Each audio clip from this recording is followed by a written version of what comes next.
አሜሪካ እንደሱ ብታደርግ ኢራን የመጀመሪያ ጠላቷ እስራኤል ነች ስለዚህ እስራኤልን ታወድማታለች ያቺ አሜሪካን መጥፋት አለባት እስራኤልን መጥፋት አለባት ብላ የምታምነው ኢራን በኑክሌር ልማቷ ላይ እንድትገፋ የ30 ቢሊዮን ዶላር ድጋፍ አቅርባ ጦርነቱን ማስቆሟ ምን ያህል ፓወሯን እንዳሳየች ኢራን የሚያሳይ ነው አብሮ ዛው የእስራኤል የካቢኔ አባላትና ቤንጃሚን ኔታንያሁ ጋር እየተሰበሰበ እየሰለለ ለኢራን መረጃ ይልክ ነበር የሚለው መረጃ በጣም አስደንግጧቸዋል ሞሳዶችን በየትኛው መንገድ የመጨረሻው ሀገራት መከባበሪያው አሁን ኑክሌር ሆኗል ሃውቲ አዲስ ሚሳኤል አስተዋውቋል በጣም አደገኛ ሚሳኤል ቴላዊብን የሚመታ የማይመከት ሃይፐርሶኒክ ሚሳኤል ነው ያስተዋወቀው እንመታለን ካለ ይመታል ቤንያሚን ኔታንያሁ ስለዚህ እንመታለን ካለ በቃ እንደሚያደርገው እርግጠኛ ሆነ ማውራት ትችላለህ ያረጋዋል እንዳለው ዓለም በህግ ሳይሆን በጉልበት ነው የሚተዳደረው እስካሁን ጦርነቱ ከተጀመረ ከ3 ዓመት ውስጥ ከፍተኛውን የአየር ጥቃት ሩሲያ የፈጸመችበት ቀን ሆኗልና ኢራንና የእስራኤል ጦርነት ቢቆምም ነገር ግን መዛዛቱ እንደቀጠለ ነው ያለው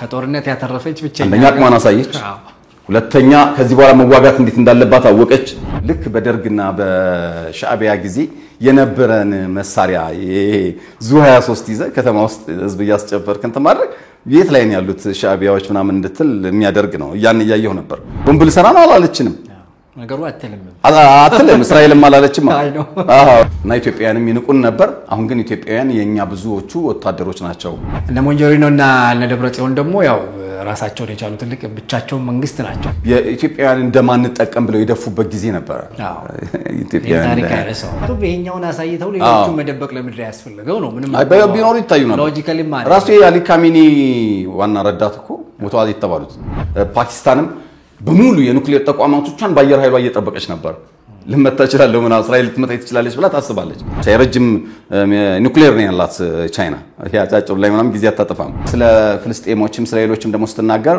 የሚደብራቸው የእስራኤል ደጋፊዎች ሊኖሩ ይችላል እንግዲህኛ ያለውን መረጃ ነው የምናቀርበው ቢያንስ ይሄ አሁን በዘር በመናም በክልል የተከፋፈለ ባንክ ሁሉ ወደ አንድ መምጣት አለበት ከዛ ውድድሩን አይችለው በዞን በወረዳ ሁሉ ምናም ዝንት ነገር ነው ያለው እና የተሰላፊ ሀገራት ነገርም እየታየን ያለውና ከዚህ አንፃር ነገሩ የበለጠ ተወሳስቦ ያው ፈንጂ ሆኖ የተቀመጠበት ሁኔታ ነው የምታየው ሰላም ዲኤምሲ ሪል ስቴት እስከ 2 ሚሊዮን ብር ጥማሽ ያደረገባቸውን የመጨረሻው የዲያስፖራ ብሎክ አፓርትመንቶች ሽያጭ ላይ መሆኑ ይታወቃል አፓርትመንቶቹም በለቡ በብራታይ ለፊላ ቤት ዲዛይን የተሰራው እጅግ መላክ እይታ ያላቸው ሲሆኑ 8% ቅድመ ክፍያ ብቻ እንሆ ያለን ነው ባለ 1 መኝታ ከ72 ካሬ ጀምሮ ባለ 2 መኝታ ከ125 ካሬ ጀምሮ ባለ 3 መኝታ ከ145 ካሬ ጀምሮ ማግኘት ይችላሉ በተጨማሪ 60% የባንክ ብድር ለሁሉም ቤቶች አመቻችተናል እነዚህል በከተማው ተፈላጊ የሆኑ ቤቶች ሽያጭ ሊጠናቀቁ ወስን ቤቶች ብቻ ስለቀሩን ፈጥኖ ቤቱን የግሉ ያድርጉ ቀጠሮ ለመያዝ አሁኑኑ ከታች ባለው ስልክ ይደውሉ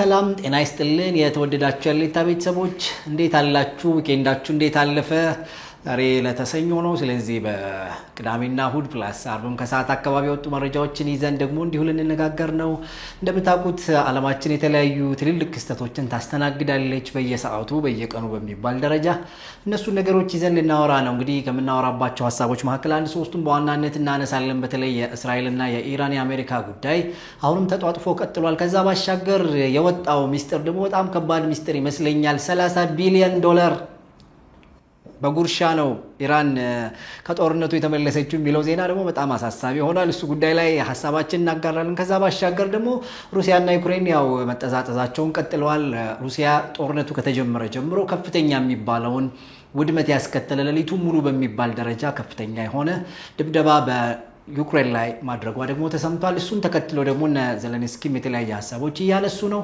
ሌላኛው ደግሞ ወደ ሀገራችን መለስ ስንል የሰሜኑ የጦርነት ንግባ ጉሰማዎች በጣም ከፍ ብለዋል እነዚህ ነገሮች ወዴት ይሆን የሚያመሩት እነዚህ ነገሮች ይጠቅሙናል ወይ ብለን ደግሞ ጥቂት እነሱ ላይም ሐሳብ እናነሳለን የመንም ዝም ካላልሽ በስተቀር ፍልስጤማውያንን ውጡ እያለች ስለሆነ እስራኤል እንደሱ ካልሽ እኔም እቀጥላለሁ የሚል ሐሳብም ደግሞ አንስታለች እነዚህ ጉዳዮች እናነሳላችኋለን አብራችሁን ቆዩ እንደተለመደው ከብሬጋነን ያለነው ብሬ እንዴት አለ እንዴት ነው ቅዳሜና እሁድ እንዴት አለፈ ጥሩ ነበር ያው እንግዲህ በአለማችንም ብዙ ነገሮች እየተባባሱ የመጡበት ሁኔታ ነው ያለው እንግዲህ የባለፈው 2 ሳምንታት ሞር የመካከለኛው ምስራቅ ላይ ነበር የዓለም አይንና ጆሮ።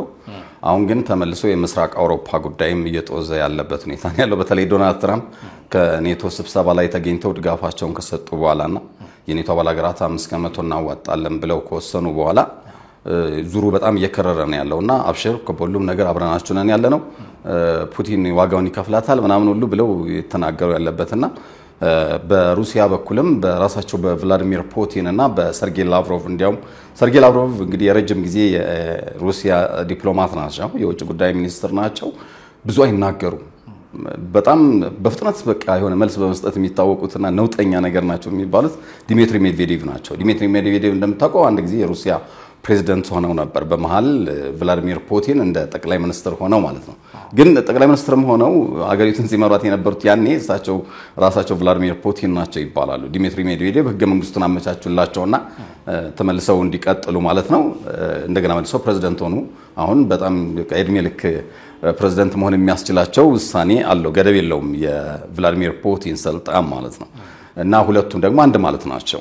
እና ዲሚትሪ ሜድቬዴቭ ሲናገሩ ቭላዲሚር ፑቲን ተናገሩ ወይም ሩሲያ ተናገረች ብለህ ነው የምትወስደው። የሩሲያ የደህንነት ምክር ቤት ምክትል ሰብሳቢ ናቸው። ነገር ግን አሁን በዚህ ባለፈው ሳምንት በተደጋጋሚ እየተናገሩ ያየናቸው ያሉት ሰርጌይ ላቭሮቭ ናቸው፣ የሩሲያ ውጭ ጉዳይ ሚኒስትር ብዙ የማይናገሩት ማለት ነው።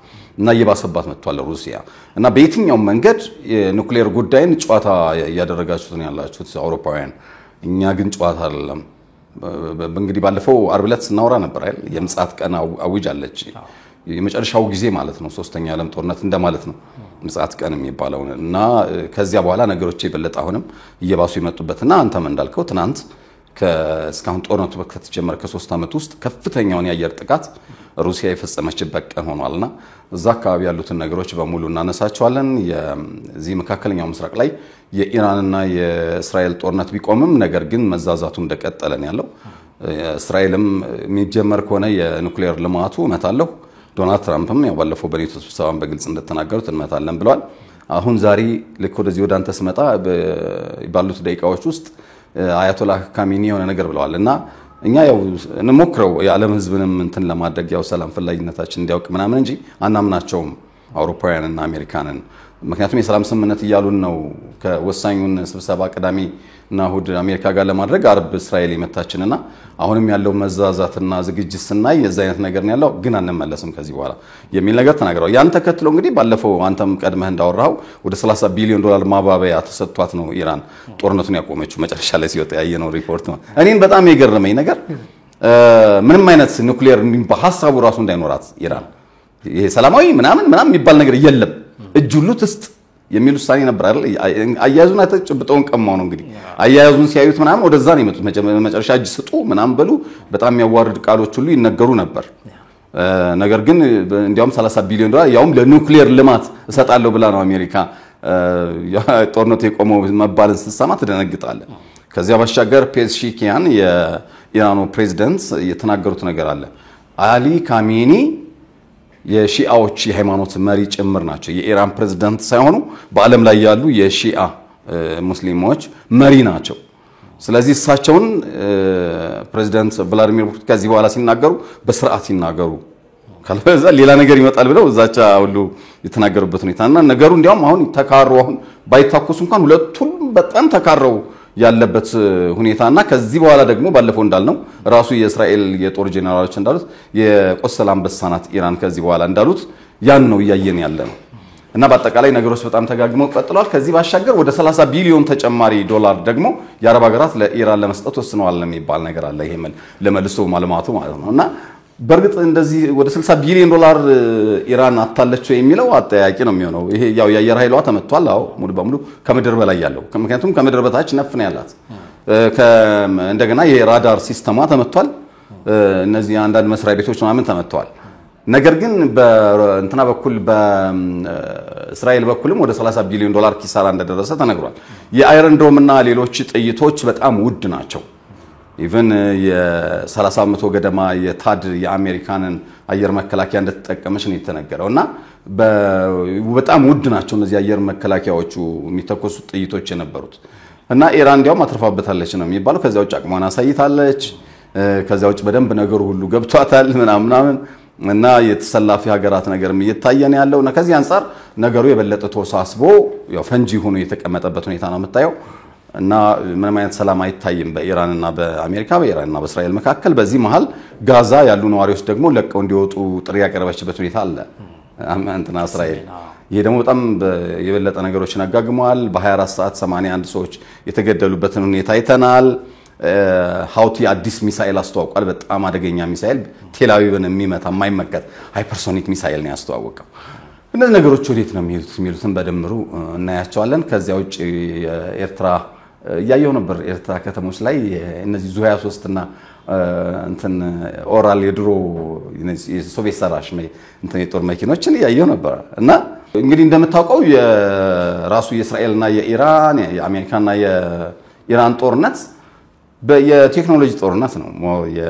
የድሮን ጦርነት ነው የአየር ኃይልና የሃይፐርሶኒክ ጦርነት ነው የእግረኛ ጦርነት ግን አልጀመሩም በሚጀምሩ ጊዜ ምናልባት ዙ 23 እና መድፍ ምናምን ያው ተግባር ላይ ቢውሉም እንትን ያደርጉ ይሆናል ግን አሁን የሩሲያና ዩክሬን ላይ ራሱ ጦር ሜዳውን እኮ የቀየረው የኢራን ሻሂድ ድሮኖች ናቸው እነዚህ አጥፍቶ ጠፊዎቹ ናቸው በጣም የጠቀሟት መጀመሪያ እኮ እየተመታች ነበር ሩሲያ አልቻለችም ነበር ከያዘች በኋላ እንደገና እየተመታች ወጣ ነበር ነገር ግን ሻሂድ ድሮኖች ተግባራዊ መሆን ከጀመሩ በኋላ ከዚያ ላይ የምትጫና አንዲት እንትናለች እሷ ሚሳኤል በጣም ጸረ ታንክ ነች እንዳለ አጠፋችው የዩክሬንን ጠቅላላ ይሄ እና አብርሃምስ ታንክን ሌሎቹንም ማለት ነው ስለዚህ አሁን የቴክኖሎጂ ጦርነት በሆነበት ዘመን ልክ በደርግና በሻዕቢያ ጊዜ የነበረን መሳሪያ ዙ 23 ይዘ ከተማ ውስጥ ህዝብ ያስጨፈርክ እንት ማድረግ የት ላይ ነው ያሉት ሻዕቢያዎች ምናምን እንድትል የሚያደርግ ነው ያን ያየው ነበር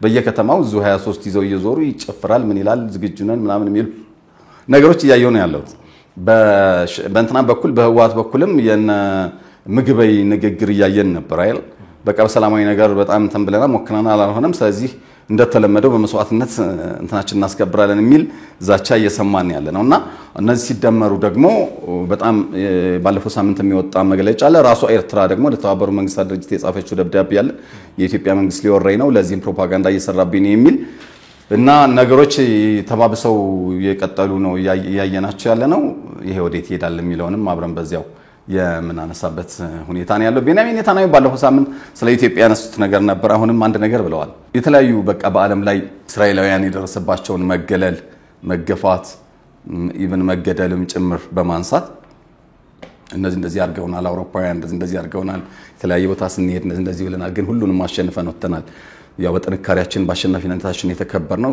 አሁንም ያለነው ወደፊትም የምንሰፋው ምን ምንለው በራሳችን ነው አይነት ነገር ተናግረው ኢትዮጵያውያንም ይንቁን ነበር አይ ዶንት ኖ እንግዲህ ድሮ ኢትዮጵያውያን ይንቋቸው እንደነበር አላውቅም እንግዲህ እስራኤላውያንን ግን የተስፋይቱ ምድር ሲባል ምናምን ነው እንግዲህ የምናውቀውኛ በመጽሐፍ ቅዱስ ነው እና ኢትዮጵያውያንም ይንቁን ነበር አሁን ግን ኢትዮጵያውያን የኛ ብዙዎቹ ወታደሮች ናቸው የሚል ነገር አንስተዋል ምን ለማለት ፈልገው እንደሆነ ሊገባኝ አልቻለም በዚህ ሰዓት በተለይ እሱ ማንሳት ምን እንደሚጠቅም አላውቅም ምክንያቱም ብዙ ወታደሮች አሉ ኢትዮጵያውያን ቤተ እስራኤላውያን ከዚህ ጋር ተያይዞ የወጣ መረጃ አለ እንትን በሚደበቁበት ጊዜ መደበቂያ ወደ መጠለያ ሲገባ ኢትዮጵያውያን ላይ አድሎ ይፈጸም ነበር እንዳይገቡ ሁሉ መከልከል ነበር ከገቡም በኋላ በተለይ ሴቶቹ ኢትዮጵያውያን ቤተ እስራኤላውያን ላይ እነዚህ አክራሪ የሚባሉ አይሁዶች አሉና ብዙ ነገር ይሏቸው ነበር ታስታውሳለህ ከአመታት በፊት የኢትዮጵያውያን እንደማንጠቀም ብለው ይደፉበት ጊዜ ነበር ኢትዮጵያውያን ታሪክ የማይረሳው ነገር በጣም ደባይ ነገር ነበር ኢቭን እኔ እዚህ በአማርኛ የሚተላለፍ የእስራኤል ቤተ ቴሌቪዥን ጣቢያ ለከታተላለሁና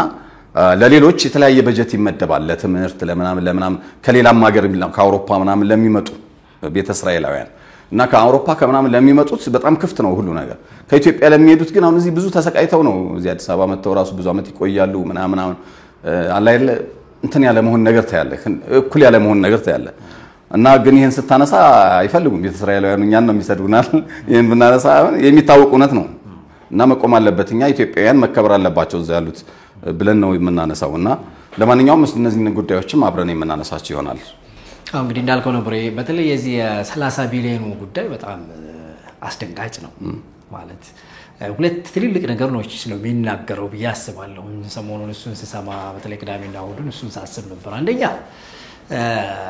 ኢራን ምን ያህል ጉልበት ቢኖራት ነው ይሄን ያህል ድርድር ውስጥ የተገባው እና ምን ያህል ብትፈራ ነው የሚለውን ነገር እሱን በደንብ በግልጽ እንድናይ ያደረገን ነገር ነው። በሁለተኛ ደረጃ የተሰጠበት ዓላማ በዚህ በኩል እንድታመርት አንፈልግም የሚል መግለጫ ይሰጣል። ለዛ ድንፋታም አለው። ያው ጠረጴዛ ሁሉ እየተደበደበ ይወራል። ከዛ በጓሮ በር ደግሞ በቃ የኒውክሌር እንትንሽን ደግሞ እንትን በይበት ተብሎ ደግሞ ድጋፍ ይሰጣልና ይሄ ሹሉክሉክ አይነት ፖለቲካ ነው። ግን ለራሳቸውስ አይደለም ወይ ዳፋው በኋላ? ምክንያቱም አሁን ኢራን በዚህ ሁሉ ማስፈራራት ውስጥ በዚህ ሁሉ ምንድነው የኢኮኖሚ ድቀት ውስጥ ሆና ምክንያቱም ማዕቀብ የሌለባት የማዕቀብ አይነት የለም። በእውነት ዓለም ሁሉ አንዳንድ ማዕቀቡን ያወቀው በኢራን እንደሆነ እናውቃለን። ማለት ያልተጣለባት የማዕቀብ አይነት ስለሌለ ማለት ነው።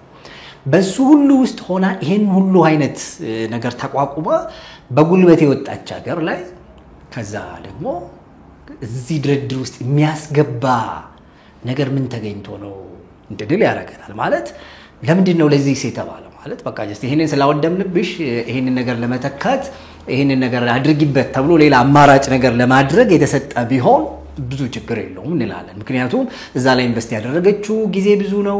ኢንቨስትመንቷ ብዙ ነው። የጊዜ፣ የጉልበት፣ የእውቀት አይደል በጣም ብዙ ሪሶርሶች አባክናለችና ስለዚህ በዚህ ምክንያት ይሄ ያህል ቢሊዮን ዶላር ተሰጥቷት ከዛም በኋላ ለዛ ያወጣችውን ጉልበት ለሌላ ነገር አድርጋው ከዛ በኋላ ወደ ነበረችበት ለመመለስ ይረዳታል እንላለን።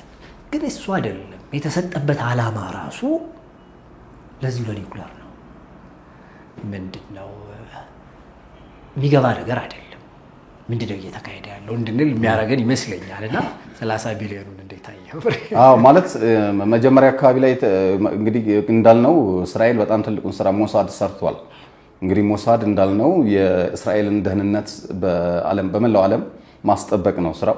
የእስራኤልን ፖለቲካ ይሰራል፣ የእስራኤልን ዲፕሎማሲ ይሰራል። እስራኤል ደግሞ ዜጎቿ የሆነ የተለያየ ችግር በሚያጋጥማቸው ጊዜ ለምሳሌ ኦሎምፒክ ላይ ችግር ያጋጠማቸው ጊዜ እስራኤላውያን ታግተው ብዙ ነውሮች ተፈጽመው ነበር አይደል? የሙኒክ የጀርመኑ ጊዜ እና ከሁለተኛው ዓለም ጦርነት በኋላ በተደረገው ኦሎምፒክ ስለነበር የእስራኤላውያን ላይ ጥቃቱ የደረሰው ለእስራኤላውያን ብቻ ሳይሆን ሂትለር የፈጸማቸው ብዙ ዘግናኝ ነገሮች ሳይረሱ መልሶ እስራኤላውያን ስፖርተኞችን ለማገት የተደረገው ነገር ብዙ በዓለም ላይ ተወግዞ ነበር። ምክንያቱም ሰላማዊ ስፖርተኞች ናቸው። እነዚህን ስፖርተኞች እንደዛ የማድረጉ ነገር በጣም ከባድ ነው የነበረው። ነገር ግን እነዛ ስፖርተኞች ላይ እነሱን የገደሉትን በሙሉ በወቅቱ የነበሩት የእስራኤል ጠቅላይ ሚኒስትር ሴቷ ናቸው። እንዲያውም ሴቷ ነብር ነው ምናምን ይባላሉና ያንዳንዳቸውን ያሉበት የዓለም ጫፍ ገብቶ ሞሳድ ሁሉም ላይ እርምጃ ወስዷል። አንዳቸውም አልቀሩም። በሂትለር ዘመን እስራኤላውያንን የጨፈጨፉትን እስከ አርጀንቲናው መጨረሻ ላይ አርጀንቲና ውስጥ ገብተው እስከ ያዙት ድረስ ሁሉንም በያሉበት አሳደው ለህግ አቅርበው ያው ያስፈረዱበትን ሁኔታ እናያለን።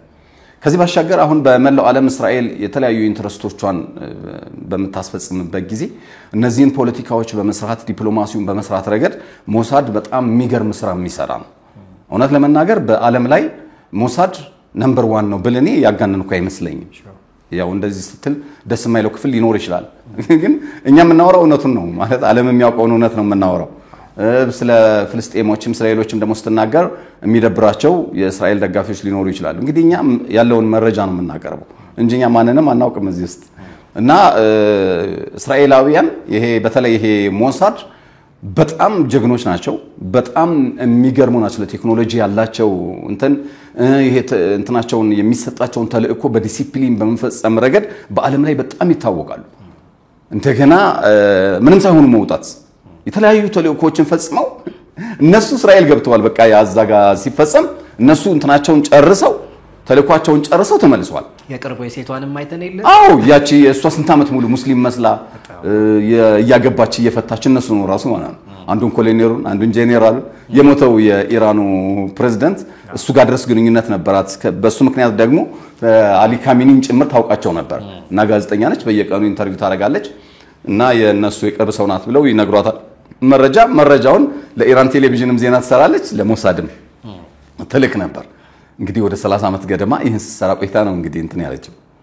በነገራችን ላይ ከሰላዮች ጋር በተያያዘ ኢራኖችን በጣም ከፍተኛ ስለላ ሲያደርጉባቸው እንግዲህ በጣም አንሰለልም የሚሉ በዓለም ላይ እንሰልላለን አንደኛ ነን የሚለውን ሞሳድን ራሱ ቤት ገብተው ሲሰልሉ የነበሩ ኢራናውያንም አሉ። አሁን የወጣ አንድ መረጃ አለ። ያውም የእስራኤል የካቢኔ አባል የሆኑ የ70 ዓመት ሰው እንግዲህ 70 ዓመት ከዚያ በኋላ ስንት ዓመት እንደሚኖር አላውቅም። አንድ ሰው 70 ዓመት ላይ ከደረሰ በኋላ ለሌላ ሀገር እየሰለለ ስታገኘው አሁን ለምሳሌ የኢራን የጦር ጄኔራል ምክትል ኤታማዦር ሹሙ ሁሉ የሞሳድ ሰላይ ሆኖ ተገኝቷል አይደል? ከዚህ በፊት በነገራችን ላይ ሞቶ የተባሉ ጄኔራሎችን በተመለከተ እንግዲህ እኛ የሚወጡ መረጃዎችን የተከተልን አይደለም እንሰራው። እስራኤል ባለፈው ብለን ነበር አይደል? እስራኤል ገላለሁ ከላይ ትገላለች። በቃ ኔታንያሁ እንደዚህ ማወላወል ምናምን እንደ ትራምፕ ምናምን አይደለም። አላረግም ምናምን ብሎ አይደለም የሚያደርገው። በቃ ያደርጋል በለው ነው በቃ እንመታለን ካለ ይመታል ቤንያሚን ኔታንያሁ። ስለዚህ እንመታለን ካለ በቃ እንደሚያደርገው እርግጠኛ ሆነ ማውራት ትችላለህ። ያደርገዋል እና የነዚህ የጄኔራሎቹን እንትን እስራኤል የገደለቻቸውን ገለናል ያለች ሪፖርት አድርግ ነበር። እኛም ያን የተከተልን እንሰራን። በኋላ 4 ጄኔራሎች ገደማ አሉ ተብሎ ደግሞ መረጃ ወጣ። አንዱ ጄኔራል እንዲያውም ህዝቡ መሃል ታይቶ ይኸው አለ ተባለ። በነገራችን ላይ ህዝቡ መሃል የታየው ሰው እነዛኞች 3ቱ አልታዩም፣ ፎቶአቸው ነው የወጣው። ህዝቡ መሃል የታየው ግን የራሷ የእስራኤል ሰላይ ነው ተብሎ ትዝ ይልኮን የሞሳድ ሰላይ ነው ተብሎ ታስሮ ነበረ ምናምን ተብሎ ምናምን ሲወራበት የነበረ ሰው ነው በነገራችን ላይ። እና መጨረሻ እሱን ያየነው ህዝቡ መሃል። ሌሎቹ ጄኔራሎች ግን የሉም። ምክንያቱም 60ዎቹን ሸኝታለች። እንደ ጄኔራሎች፣ ሳይንቲስቶች፣ የተለያዩ ኃላፊዎችን ያው በክብር ሸኝታለች፣ ቀብራለች። ስለዚህ ይሄ ባለፈው ሲወራ የነበረው የጄኔራሎች በህይወት አሉ ምናምን የሚለው አንዱ ብቻ ነው እዛ ላይ ተረጋግጠው። ስለዚህ ኢራንም ግን ሰምሃው እንግዲህ አሉ አለች እንጂ ያሳየችው አንዱን ብቻ። በህዝቡ መሃል የታየው አንዱ ነው። እስራኤል እንግዲህ ሌሎች የመገናኛ ብዙሃን ናቸው ሲያወጡ የነበረው መረጃውን።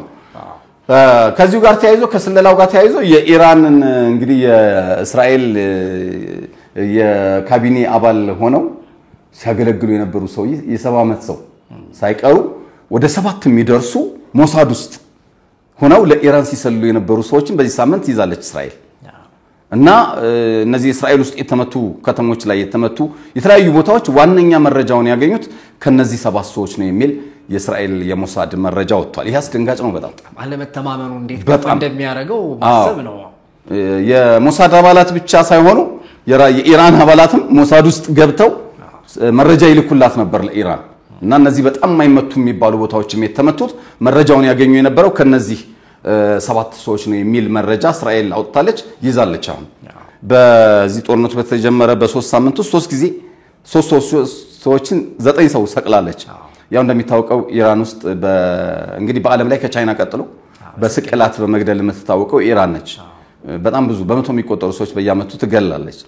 ኢራን ውስጥ በዚህ በፖለቲካም ብቻም ሳይሆን በሌሎች በተለያየ መንገድ ከዚህ ሃይማኖት ጋርም ከምን ጋር የተያያዘ እንዲሁም አስገድዶ መድፈርን ምናምን በተመለከተ በምንም ነገር ቢሆን ተግባራዊ ያው በሸሪዓ ነው። ለምሳሌ ያህል ሃይማኖት ብትክድ ከእስልምና ብትቀየር ትገደላለህ። ብትሰርቅ በጣም ከፍተኛ ከሆነ ስርቆቱ ይሄ አደንዛዥ ይዘህ ብትገኝ የሽብር ላይ ምናምን ተሳትፋል ብትገኝ በሀገር መክዳት ምናምን ብትገኝ እያንዳንዱ ነገር እንደዚህ አይነት ነገሮች በሞት የሚያስቀጡ ወንጀል የሚባሉ ናቸው። እንግዲህ በዓለም ላይ ከቻይና ቀጥሎ ሁለተኛዋ ገዳይ ሀገር ነች ይሄ በተለያየ መንገድ ማለት ነው። ከዚህ አንፃር እነዚህ በክህደት የተያዙት ወደ 700 ደርሰዋል በኢራን በኩል። ያው በከፍተኛ ስጋት አለ አብዛኞቹ ሊገደሉ ይችላሉ የሚል ነገር ማለት እስራኤልን ብትሆን አትምርም። ይሄ በሀገር መክዳት ላይ ያገኘችውን ሰው ልትምር አትችልም። ምክንያቱም በጣም ዋጋ አስከፍለዋታልና የመሰለሉ ነገር በሞሳድ ብቻም ሳይሆን ኢራኖችም ራሱ ሞሳድ ቤት ውስጥ ያውም የፓርላማ አባል የካቢኔ አባል የሆነ ሰው ጭምር አብሮ እዛው የእስራኤል የካቢኔ አባላት እና ቤንጃሚን ኔታንያሁ ጋር እየተሰበሰበ በጣም ትልቅ ሰው ነው በእድሜው ራሱ ምናምን እየሰለለ ለኢራን መረጃ ይልክ ነበር የሚለው መረጃ በጣም አስደንግጧቸዋል ሞሳዶችን በጣም። እና ከዚሁ ጋር ተያይዞ እንግዲህ እንዳልነው የ30 ቢሊዮን ዶላሩም ዓለምን አስገርሟል። ምክንያቱም አንዳች ነገር ምንም ሰላማዊ ምንም የሚባል ነገር የለም። በቃ እርም ብላ ታቁም ኢራን የሚል ነገር ነው በዶናልድ ትራምፕ በኩል ሲሰጥ የነበረው። ነገር ግን 11ኛው ሰዓት ላይ በዚህ ብለው 30 ቢሊዮን ዶላር ሰጥሻለሁ ለኑክሌር ልማት ብለው አባብለዋት የተስማማችሁ ነው የሚባለው እኮ ያንን ስላሏት ነው የሚል ነገር አለ። እንግዲህ ጭራሽ ምንም አይነት ኑክሌር ልማት እንዳታካሄድ ሲሉ የነበሩት ዶናልድ ትራምፕ ጭራሽ ለሰላማዊ እስከዛሬም ኮስትል የነበረው እሷ ለሰላማዊ አገልግሎት ነው ኑክሌር ነው ቦምብ ልሰራ ነው አላለችንም ነገሩ አትልም እስራኤልም አላለችም እና ግን ለዛ ልማት የሚሆን ጭራሽ 30 ቢሊዮን ዶላር አሜሪካ እሰጥሻለሁ እንደው ብቻ ጦርነቱን አቁሚልኝ በማርያም ባላክ ምናምን ብለ የማስቆማል ነው ያው የሚሰማው መረጃ እሱ ነው እና ይሄን ስታይ ምን አይነት ጉልበቷን በታሳይ ነው ትራምፕስ ምን ቢገጥማቸው ነው ማለት የእስራኤል በከፍተኛ ሁኔታ ልትመታ እንደምትችል የተረዱበት ሁኔታ አለ እኔ የሚመስለኝ እኛም ስንዘግበው ነበር ይሄ የአየር መከላከያ ጥይት እያለቀ ነበር እንግዲህ እንደሚታወቀው አርቲ የራሻን ቱዴይ ሚዲያ ነው በጣም የሚታወቅ ሚዲያ ነው ያወጣው መረጃ ነበር 10 ቀን ቢበዛ 12 ቀን ነው መከላከያው ያላት እስራኤል ብሎ ወጥቶ ነበር መረጃ ትዝ ይልከው እኛ ስንት ቀን ሆነው ብለን አወራን 9ኛው ቀን ላይ 9 ቀን ሆኖታል 8 ቀን ሆኖታል ብለን ነበር አይደል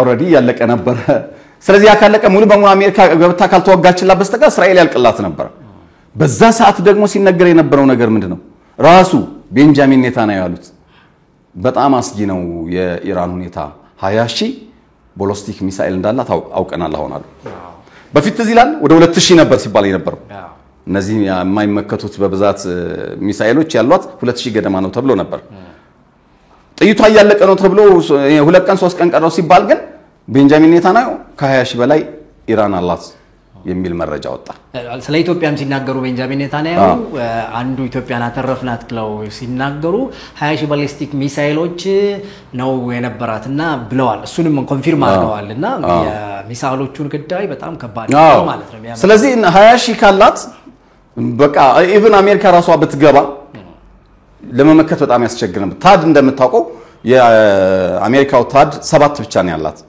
ወደ መካከለኛው ምስራቅ አሁን 4ቱን ወስደዋለች ለዚህ ለጦርነቱ መከላከያ ተብሎ ማለት ነው 20,000 ካላት ቦሊስቲክ ሚሳኤል በጣም ከባድ ነው የሚሆነው በዚያ ላይ የማንንም ድጋፍ አልጠየቀችም እስከዛ ሰዓት ድረስ ራሳቸው ቭላዲሚር ፑቲን ያሉትን ሰምተናል አምጥተን አቅርበናል አልጠየቀችንም ምን እንርዳ ብለናል ወዳጅ ሀገር እንደመሆናችን ምክንያቱም አይረሳማ በዩክሬንና ራሻ ጦርነት እነዚህ አጥፍቶ ጠፊ ሻሂድ ድሮኖች ብዙ ነገር ሰርተዋል እዛ ጦር ሜዳ ላይ ቭላዲሚር ፑቲን ደግሞ ውለታም ቢረሱ ሰው አይደሉም ያው ይታወቃሉ እና እንርዳ ብለናል ወዳጅ ሀገር ስለሆኑ አንፈልግም አሉን ስለዚህ ምን ጠብቀው የነሱን ጥያቄ ብቻ ነው የሚል ነገር ነው በዲሚትሪ ሜድቬዴቭም በቭላዲሚር ፑቲን በኩልም ሲሰጥ ነበር ስለዚህ ኢራን ድጋፍ ፈልጋለሁ በተል ከራሻ ኢሚዲየትሊ ሁሉንም ነገር ታገኝ ነበር ማለት ነው እኔ ከዛም ያለፈ ነገር ታክቲካል ኑክሌር ሁሉ ታገኝ ትችላለች በያስባለ ምክንያቱም ዲሚትሪ ሜድቬዴቭ ደጋግሞ ይነገረን ነው አይደል ዝግጁ ነን ለኢራን ለመስጠት እኮ አለ እኮ አያረጋውም እንዴ ለምን አያረጋውም ለቤላሩስ እኮ ወስዶ ሰጥቷል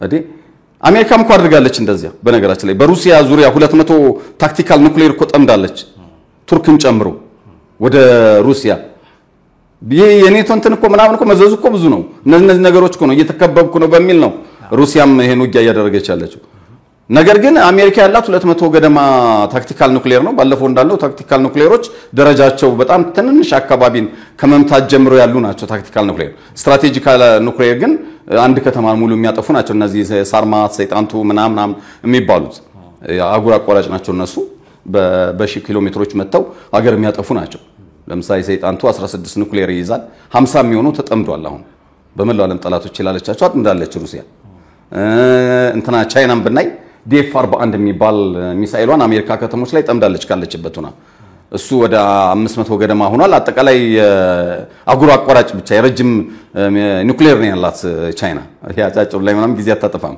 ምክንያቱም ዋነኛው ጠላቶቿን ማጥፋት ስለሆነ የሷን መንተን ስጋት ስላለባት አሁን 700 ደርሳለች 1000 የመድረስ እቅድ አላት በቅርቡ ማለት ነው እና አሁን ዲኤፍ50 የሚባል ደግሞ አስተዋውቃለች ባለፈው የዛሬ 2 ሳምንት ምናምን ትዝ ይልህ ከሆነ ዲኤፍ41 ነበራት ዲኤፍ50 የሚባል አስተዋውቃለች ቻይና በሰሜን ኮሪያን ካየን ሃውሱንግ 17 እና ሃውሱንግ 18 የአሜሪካ ከተሞችን የሚመታ ኑክሌር ሰርታ ቁጭ ያለች ሀገር ነች አሁን ፓኪስታን የዛሬ ሳምንት አሜሪካንን የሚመታ ተወንጫፊውን ማለት ነው ምክንያቱም ባለፈው እንዳልነው ሁለቱ ከህንድና ፓኪስታን የሰሯቸው ሚሳኤሎች በብዛት ታክቲካል ሳይሆኑ አይቀርም ብለን ነበር አይደል ምክንያቱም ሁለቱም ሲሰሩ ታሳቢ ያደረጉት ለእርሱ በርሱ ነው ፓኪስታን ግን እስላማዊ ሀገር ስለሆነችና ለኢራንም አሁን ድጋፏን ስላሳየች መስላለች ምናልባት እስራኤልም አሜሪካም ሊመቱኝ ይችላሉ ብላ ታስባለች በነገራችን ላይ ኢራን በምትመታበት ሰዓት ፓኪስታንም በሙሉ የኑክሌር ተቋማቶቿን በአየር ኃይሏ እየጠበቀች ነበር ልመታ ይችላል ለምን እስራኤል ልትመታ ትችላለች ብላ ታስባለች አሁን አሜሪካ የሚደርስ ተወንጫፊ እየሰራች ነው ተብሎ አሜሪካ እየተከታተለችው ነው ጉዳዩ ስለዚህ በዚህ መሃል ያቺ አሜሪካን መጥፋት አለባት እስራኤልም መጥፋት አለባት ብላ የምታምነው ኢራን በኑክሌር ልማቷ ላይ እንድትገፋ የ30 ቢሊዮን ዶላር ድጋፍ አቅርባ ጦርነቱን ማስቆሟ ምን ያህል ፓወሯን እንዳሳየች ኢራን የሚያሳይ ነው እዚህ ላይ እኔ አይደለም እኛ አይደለንም እኮ የዮብና ብራኑ የእንትና ደጋሚ ናቸው የእንትና ተቃዋሚ ናቸው የሚሉ ግሩፖች ሊኖሩ ይችላሉ አንዳንዴ አስተያየትም እያየሁኝ ስለሆነ ማለት ነው አይደለም እኛ ዓለም አቀፍ ሚዲያ ያሉትን ነው በቃ የሰላም ስምምነቱ የተፈረመው 30 ቢሊዮን ዶላር እንሰጥሻለን ተብላ ነው በግልጽ ራሳቸው ናቸው እኮ ነገሩን ከዚያ በኋላ ደግሞ ምን ሆነ ከትናንት በስቲያ የአረብ ሀገራት ለኢራን 30 ቢሊዮን ዶላር መልሶ ማቋቋሚያ እንሰጣለን አሉ 60 ቢሊዮን ዶላር በ12 ቀን 60 ቢሊዮን ዶላር አታለች ኢራን በጣም አተረፈች እንጂ ከጦርነት ያተረፈች ብቻ አንደኛ አቅሟን አሳየች ሁለተኛ ከዚህ በኋላ መዋጋት እንዴት እንዳለባት አወቀች ወዳጅ የምትላቸውን ሀገራት ቶሎ ብትጠይቅ አሁን ኃይሏን በምን አይነት መንገድ ማሰባሰብ እንዳለባት ክፍተቶቿን አይታለች ባለፈው እንዳልነው የአየር ኃይል ነው ክፍተቷ እነዚህ G15 እና G20 የቻይናን የጦር ጀቶች ለመታጠቅ እየጠየቀች ነው ያለች ስለዚህ የዚህ የ30 ቢሊዮን ዶላሩ ጉዳይ ከዚያ ደግሞ ተጨማሪው ከአረብ ሀገራት ለኢራን ይሰጣል የተባለው አስደንግጧል በጣም አሳሳቢ ነው ይህን ተከትሎ አሁን መዛዛቱ ቀጥሏል በተለይ ደግሞ ዶናልድ ትራምፕ ወሰደን ያሉት የቦምቡ እርምጃ የራሳቸው ሚዲያዎች ትልልቆቹ ዓለም አቀፎቹ በፍጹም እኛ ከፔንታገንም ከሌሎችም ሾልኮ የወጣው መረጃ የኢራን የኑክሌር ላይ እንትን የሚያሳይ አይደለም የሚል መረጃ ወጣ በነገራችን ላይ የአሜሪካ ሚዲያዎች ብቻ ሳይሆኑ የአየርላንድ ሚዲያም አረጋግጧል ይሄ የኑክሌር ተቋማቶቹ ላይ ምንም ይህ ነው የሚባል ነገር አልተነካም ጭራሽ ሌሎች ተጨማሪዎች ሶስቱ የኑክሌር ተቋማትማ አልተነኩም የሚል መረጃ አውጥቷል የአየርላንድ ሚዲያ ነው ይሄን ያወጣው ስለዚህ ይህ ባለበት ሁኔታ ማና ቀጥታ ወደ ኑክሌር ልማቷ እንደተመለሰች የተናገረች ባለችበት ሁኔታ የኢራን ማለት ነው የዓለም አቀፍ አቶሚክ ኤጀንሲ አንድ መግለጫ ወጣል ከትናንት በስቲያ በጣም ባጭር ወራት ውስጥ ኢራን ኑክሌር ትታጠቃለች አለ ሁለት ነገር ነው አይደል እሱ ነገር የሚነገር አንደኛ እስካሁን እንግዲህ መኖሩን አልተረጋገጠም ነበር እንዴ አንደምታ አሁን ወደ መኖሩ የተረጋገጠ መምጣት በቃ ኦን የሆነ ነው የሚል ሐሳብ እንግዲህ የዓለም አቀፍ አቶሚክ እንግዲህ ይሄ ተቋም እንደምታውቀው ትልልቅ ጉዳዮችን ይሄ ነው ይሄ አይደለም ምናምን ብሎ አረጋግጦ የሚያወራ ተቋም ስለዚህ የኢራን ጉዳይ በጣም ከፍ ብሏል ማለት ነው እንዲያውም አሁን እዚህ ጋር አሁን ይሄ ተቋም ተአማኒ እንዲሆን ደግሞ ያደረገው ነገር ምንድነው አሁን የሚናገረው ነገር ባለፈው የዚህ ኢራን ላይ እርምጃ የተወሰደ ጊዜ አሜሪካ ወሰደች ተቃውሞ ነበር ትዝ ይላል በፍጹም ኑክሌር ቦምብ እየሰራች አልነበረም በዛን ጊዜ እና ውሸት ነው በውሸት መረጃ ነው ኢራን መምታት ስለሚፈልጉ ብቻ ነው ያደረጉት ነው ያለው ስለዚህ ይሄ ተቋም ቢያንስ ገለልተኝነቱን እያሳየ የነበረ ነው አሁን ያለው ነገር ምንድነው ኑክሌር ትሰራለች በቅርብ ጊዜ አረጋገጠ ስለዚህ ምንድነው ያደረገችው ኢራን ይሄ ዓለም አቀፉ የአቶሚክ ኤጀንሲ ወደኛ አካባቢ ድርሽ እንዳይል በተለይ ካሜራ ይዞ መምጣት ምን ብሎ እንኳን ካሜራ ተክለህ እያንዳንዱን እንቅስቃሴው ከዚህ በፊት የነበረው እንደዛ ነበር ካሜራ ተክለው ከያሉበት ሀገር ሆነው እዛም ካሉት ባሻገር ይቆጣጠሩት ነበር አይደል አሁን አንዲት ካሜራ ይዞ እዛችም ጨረፍ መግባት አይችልም ሙሉ በሙሉ የኢራን መንግስት ከተባበሩት መንግስታት ድርጅት የኑክሌር ጉዳይ ቢሮ ጋር ያለውን ግንኙነት እንዲያቆም በካቢኔት ወስኗል እንደውም የለየላት ኢራን ብሶባታል እና ይሄን ደግሞ ያደረገችው ሙሉ በሙሉ ወደ ኑክሌር ልማቷ ይሄ ሰላማዊ ሳይሆን ወደ ዋናው ወደ ቦምቡ ስለገባች ነው ምክንያቱም አቆመች ምንም አይነት እንትን እንዳይደረግ በካቢኔ ደረጃ አጽድቃ በህግ እነዚህ ዓለም አቀፍ እንትን ምናምን የሚባል ኑክሌር ምናምን የሚባል ምናምን የለም ከዚህ በኋላ ስለዚህ እኔ በአንድ በኩል ቀድማ መሆን እየተጣጠቀችው ሊሆን ይችላል ምክንያቱም ቀድሞ ብዙ ነገር ሲወራ ስለነበር ማለት ነው እና ይሄ 30 ቢሊዮን ዶላሩም ሌሎችም ነገሮች ተከታትሎ ከዚህ በኋላ አሁን ትራምፕ እያሉ ነው በቦምብ እንመታለን እያሉ ነው ደግሞ የሚመቱ ይመስላል አይመስለኝም ለምን ነው አይመስለኝ ምክንያቱም አንደኛ አሁን ትራምፕ ኢራንን መቱ ማለት አንደኛ አሜሪካ ውስጥ ራሱ ገና ያልተረጋጋ ነገር አለ ማለት የክሱ ጉዳይም አለ ገና ሴትል ያላደረገና ከትራምፕ ጋር ያልተስማሙባቸው ጉዳዮች አሉና ወደ እሱ እርምጃ የሚሄዱ አይመስለኝም ከዛ ባሻገር እንግዲህ በጎን 30 ቢሊዮን ዶላር እየተሰጠ ኢራን አሁን ባለችበት ሁኔታ ያንን ነገር ካደረጉ ምን እንደሚከተላቸውም ጭምር ያውቃሉ ብዬ ነው ማስበው ምክንያቱም መጀመሪያም ላይ ራሳቸውን በዚህ ልክ ማደራጀት እንዳለባቸው የተማሩ ይመስለኛል አሁን ካለው ሁኔታ አንፃር ከዛ ባሻገር አሜሪካ እንደሱ ብታደርግ ኢራን የመጀመሪያ ጠላቷ እስራኤል ነች። ስለዚህ እስራኤልን ታወድማታለች ማለት ኦሬዲ ብዙ ነገር አላት። ስለዚህ ገና ያልሞከረቻቸው ማለት ቤንጃሚን ኔታንያሁ ራሱ ያረጋገጡት 20 ሺህ ምናምን ብለው በቁጥር ሁሉ ያስቀመጧቸው ነገሮች አሉ። ሌላ ደግሞ ያላወጣቸው አሉ ብላለች ኢራን። ስለዚህ እነሱ ሁሉ ነገሮች እስራኤል ላይ ነው የሚዘንበው። ስለዚህ በእንደነዚህ አይነት ምክንያቶች ቶሎ ወደዛ ነገር ይገባል ብዬ ለማሰብ ይከብደኛል። አዎ እንግዲህ ያው እንዳልከው እንደዚህ አይነት ስጋቶች አሉ። ግን ደግሞ በእስራኤል በኩልም ለምን ይሄ ተነካክቶ እንትና በቃ ለምን አይመታም ነበር በደንብ በሚል አሁን ያሉትም የጉተጎቱ ያለበት ሁኔታ ነው። እሱ ብቻ አይደለም የሚገርመው ነገር የአውሮፓ የጦር መሪዎች በሙሉ እነ ፈረንሳይ እነ ጀርመን እና እንግሊዝ ምናምን ተናደዋል። ለምን እንደዚህ አልነበረም? ከዚህ በላይ በጣም ጉዳት ደርሶ ማየት ነበረብን እና ምንድነው የሚባለው ይሄ ለኮፍ አርጋችሁ ነው የተዋችሁት እና ልክ አይደለም አሁንም መመታት አለባት ኢራን የሚል ምክንያቱም አሁን ኢራን ለእስራኤል ምናምን ብቻ ሳይሆን ከዚህ በኋላ ለማንም እንደማትመለስ አዩት። ካለችበት ሆና አውሮፓንም ምንም መምታት እንደምትችል አውቀዋል። እዛው መካከለኛው ምስራቅ ላይ ያሉ የእንግሊዝ የፈረንሳይ እንግዲህ እንትና ጅቡቲ ያለውን ጨምሮ ማለት ነው ልታደባየው እንደምትችል ተረድተዋል። ስለዚህ ስጋቱም ጭንቀቱም ሁሉም ላይ ሆኗል አሁን ላይ እና እንትኑ ተባብሶ ይቀጥላል። ግን ትመታለች ወይ አትመታም ወይ ምናምን የሚሉት ነገሮች በጣም አስጨናቂ ናቸው። አሁን ላይ ብዙ አስፈሪ የሆነች ይመስለኛል ኢራን። እስራኤልም ግን ይህንን ካላደረገች ቤንጃሚን ኔታንያሁ በስልጣን ዘመናቸው ኢራንን አሁንም ቢሆን ወደሚያስጥሉበት ኑክሌር ማልማት ወደምታቆምበት ነገር መመለስ እስካልቻሉ ድረስ ተሳክቶላቸዋል ተብሎ አይታሰብም። ሁለት ነገር አቅርበዋል ብዙ አካላትን ተንታኞች ምናምን።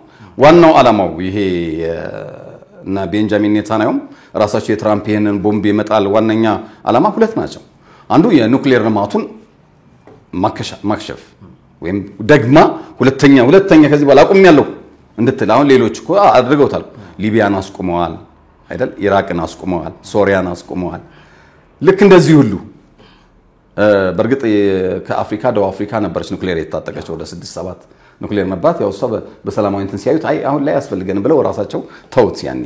ያንን ደግሞ ያደረጉት ነጮቹ ሲመሩ በነበረ ጊዜ ነው። ደቡብ አፍሪካ ያው ስጋት ነበርባቸው አይደል የመጥፋት ምናምን።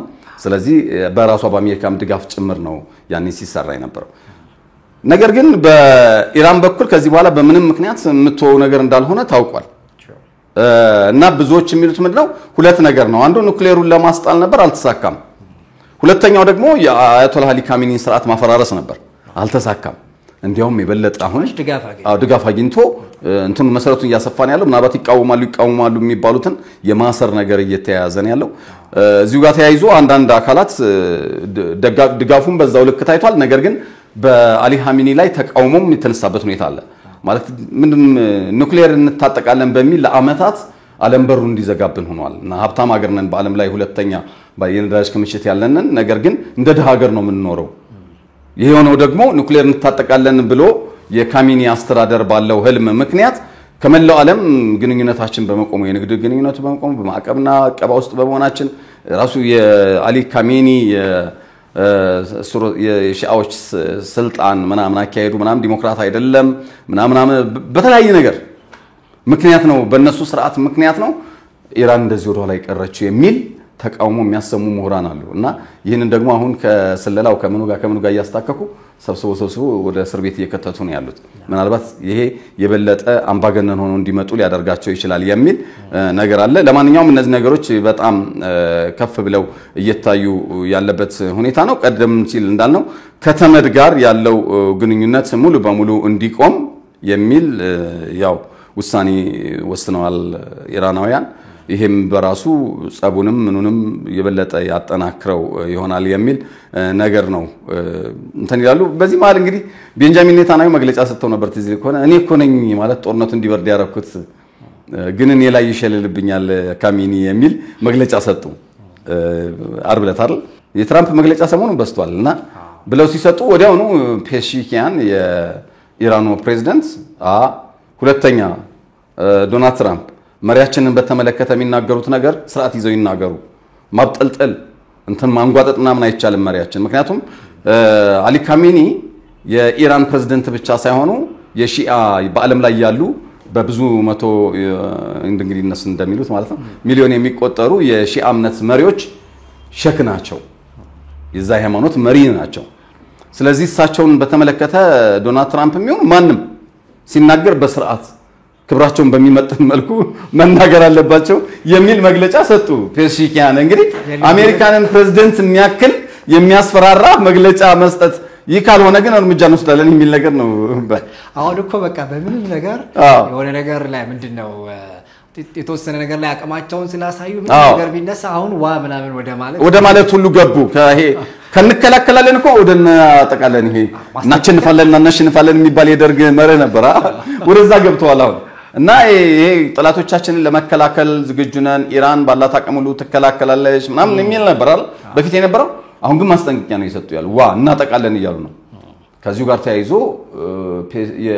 የኢራኑ የውጭ ጉዳይ ሚኒስትር አባስ አራግቺ ያሉት ነገርም ሌላው አስደንጋጭ ነገር ነው ምንድነው ያሉት ኢራን ባላት አቅም ሁሉ ማንኛውንም እርምጃ ትወስዳለች ይህንን የምታደርግበት እስካሁን ለዓለም ያልነገርነው ማንኛውም ነገር በእጃችን እንዳለ ማረጋገጥ ወዳለው ብለዋል ይህ ማለት ኑክሌር ታጥቀናል በየትኛውም መንገድ የኢራንን ህልውና የሚያስጠብቅ ሁሉም ኃይል አለን የሚል መግለጫ ነው የሰጡት በየትኛውም መንገድ የመጨረሻው ሀገራት መከባበሪያው አሁን ኑክሌር ሆኗል ስለዚህ ታጥቀናል ይያሉ ነው እና እንደተባለው ከዚህ ከኑክሌር የማስቀረቱን ጉዳይ አልሆነላቸውም አሜሪካም እስራኤልም ስለዚህ ነገሮች በጣም ከባድ ሆነው እየሄዱ ነው ያሉት አስቸጋሪ ይመስላል እንግዲህ የዛቻው ምንም ተጠንቀቁም እንዳለ ነው በእስራኤልም በአሜሪካም በኩል በቴህራንም በኩል ግን ይሄው እየተገለጸ ያለ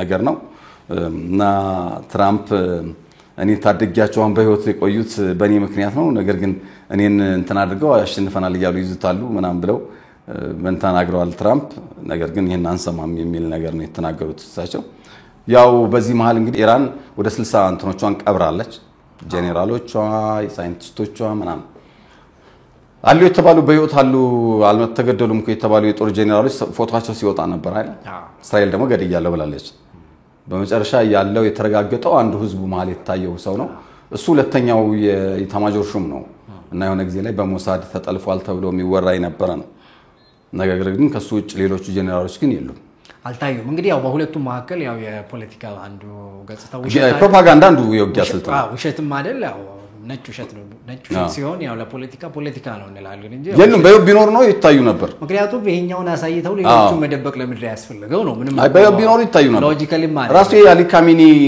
ዋና ረዳት እኮ ሞተዋል የተባሉት እሳቸው በየት መኖራቸው ታውቋል ግን በከዘራ ነው እዛ ሰልፍ መሃል ይታዩት ስለዚህ ያው አንዱ ነገር የነበረው እሱ ነው እና ሞት ለእስራኤል ሞት ለአሜሪካ የሚሉ መፈክሮች ነበሩ ያው ይጠበቅ ነው ጥያቄ የለውም አሊ ካሚኒ ግን አልተገኙም ቀብሩ ላይ ምናልባት ይሄ እስራኤል ታስገድላቸው ስለምትችል ስጋቱ ይኖራል አዎ እኔም ይኖራሉ ብዬ አላስብም ነበርና እንደሱ አይነት ነገር ያው ታይቷል ቅዳሜና እሁድ እንግዲህ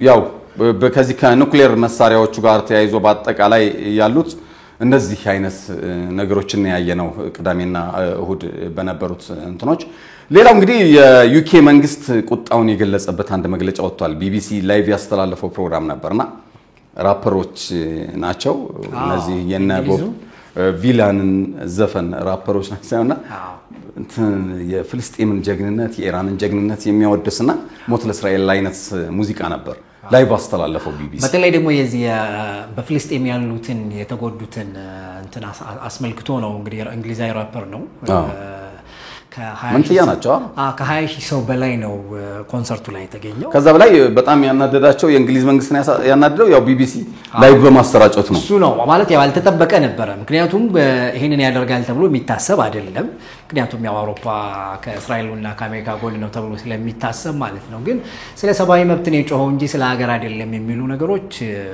አብረው ሲነሱ ነበር ምክንያቱም በፍልስጤም እስራኤል የምታደርጋቸውን ድብደባዎች አስመልክቶ ንጹሃን ሰዎች እየተጎዱ ነው ስለዚህ እስራኤል ይሄንን ነገር ማቆም አለባት አይነት የሚል ድምጽ ነው ያሰማው ነውና ስለዚህ ስለ ሰብአዊነት ነው እንጂ ጮሃው ስለ አገሩን ወክሎ ወይም ደግሞ ከአገራቱ ጋር በተገናኘ ያለን ነገር የጦርነቱን ጉዳይ አይደለም ያነሳው የሚለው ሐሳብ ጉልህ ሆኖ ሲነሳ ነበር ግን እስራኤልን በጣም አበሳጭቷታል አሜሪካ በተለይ በዚህ ጊዜ ራሱ የአውሮፓ መንግስታት በተለይ ደግሞ እንግሊዝ ጀርመን ፈረንሳይ ሙሉ በሙሉ ከእስራኤል ጎን መሆናቸውን ያሳዩበት ጊዜ ነውና ይሄ ቢቢሲን የሚያክል በአለም ላይ እነዚህ ዌስተርን ሚዲያ ፖለቲካውን የሚሰሩበት አንዱ ታላቁ ሚዲያ ነው ማለት አሁን በዩክሬንና ራሽያ ጦርነት ውስጥ ቢቢሲ ምን አይነት ዘገባ እንደሚሰራ ይታወቃል ሩሲያን ጥንብርኩሷን አውጥቶ ፑቲንን በቃ ጥንብርኩሷን አውጥተው ዘገባ የሚሰሩ ናቸው ጦርነቱን ተቀላቅለዋል እና ይሄ የዲጂታል ሚዲያውን አጠቃላይ ሚዲያውን በሚዲያው በኩል ዌስተርን ሚዲያዎች የሚዋጉበት አንዱ ሚዲያ ቢቢሲ ነው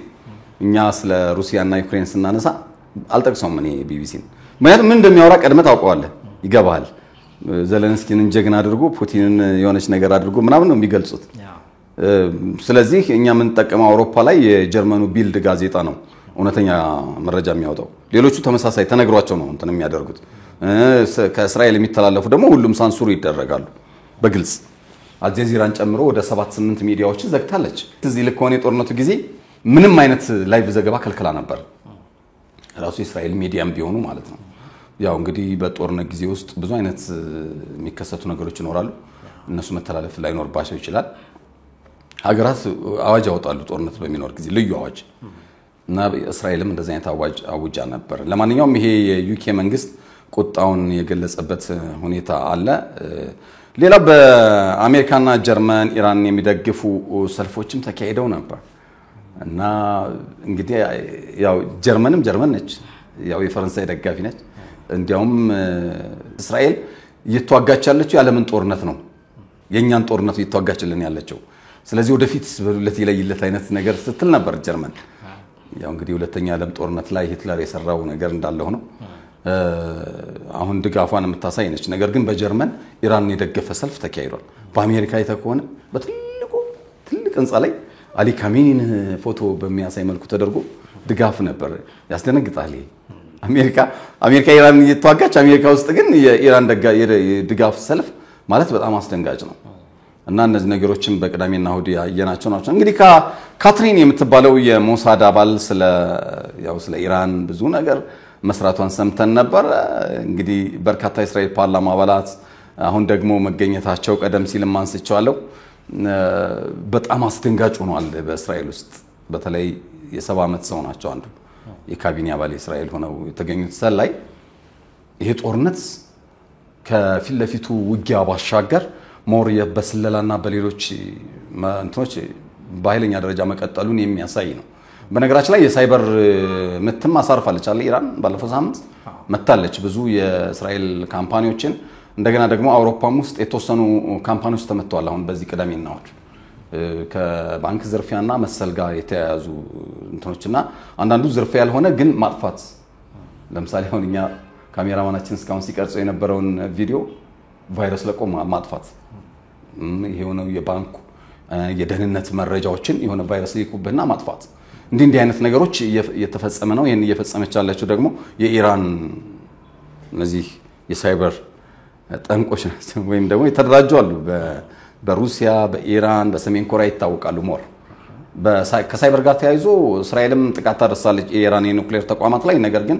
የኢራኖች የባሱ ናቸው ነው የሚባለው ሌላ እንግዲህ ባለፈው ሳምንት የወጣ ነገር ነበር ትዚህ ልኮነ አሜሪካ ውስጥ ያሉ የኢራን ልዩ ኃይሎች እርምጃ ይወስዳሉ ተብሎ በመላው አሜሪካ ጭንቀት ነበር እንደገና በመላው ዓለም ያሉ የአሜሪካ ዜጎች ተንቀሳቀሱ ተጠንቀቁ ተብሎ ነበር የሚፈጸም የተባለው ጥቃት የመስከረም አንዱን ጥቃት ተመሳሳይ ነው ምናልባት ወይ አውሮፕላን አስነስቶ የሆነ ጥቃት ማድረስ ሊሆን ይችላል ወይ መኪና ጭኖ ከባድ መኪና ጭኖ ሄዶ የሆነ ነገር ማድረስ ሊሆን ይችላል ወይ ቦምቦችን በየቦታው ማፈንዳት ሊሆን ይችላል ወይ በባቡር ተቋማት ላይ ብዙ ህዝብ በሚጠቀምባቸው እሳት ማስነሳት ሊሆን ይችላል ፈረንሳይ ላይ አድርገውታል አይደል የፈረንሳይ እንትኑ ጊዜ የኦሎምፒክ ውድድሩ ጊዜ ልክ እንደዚያ ሁሉ ማለት ነው እና ኤጀንቶቻችን አሜሪካ ውስጥ ጥፋት እንዲያደርሱ እናደርጋለን በዚህ ሳምንት ብላ ኢራን አሸብራቸው ነበር በጣም አንዱ እንዲያውም አሁን የ$30 ቢሊዮን የመጣው በሁለት ተመሳሳይ ምክንያት ነው አንዱ ራሱ እስራኤልን እንደዛ ያጠቃች በመምጣቷ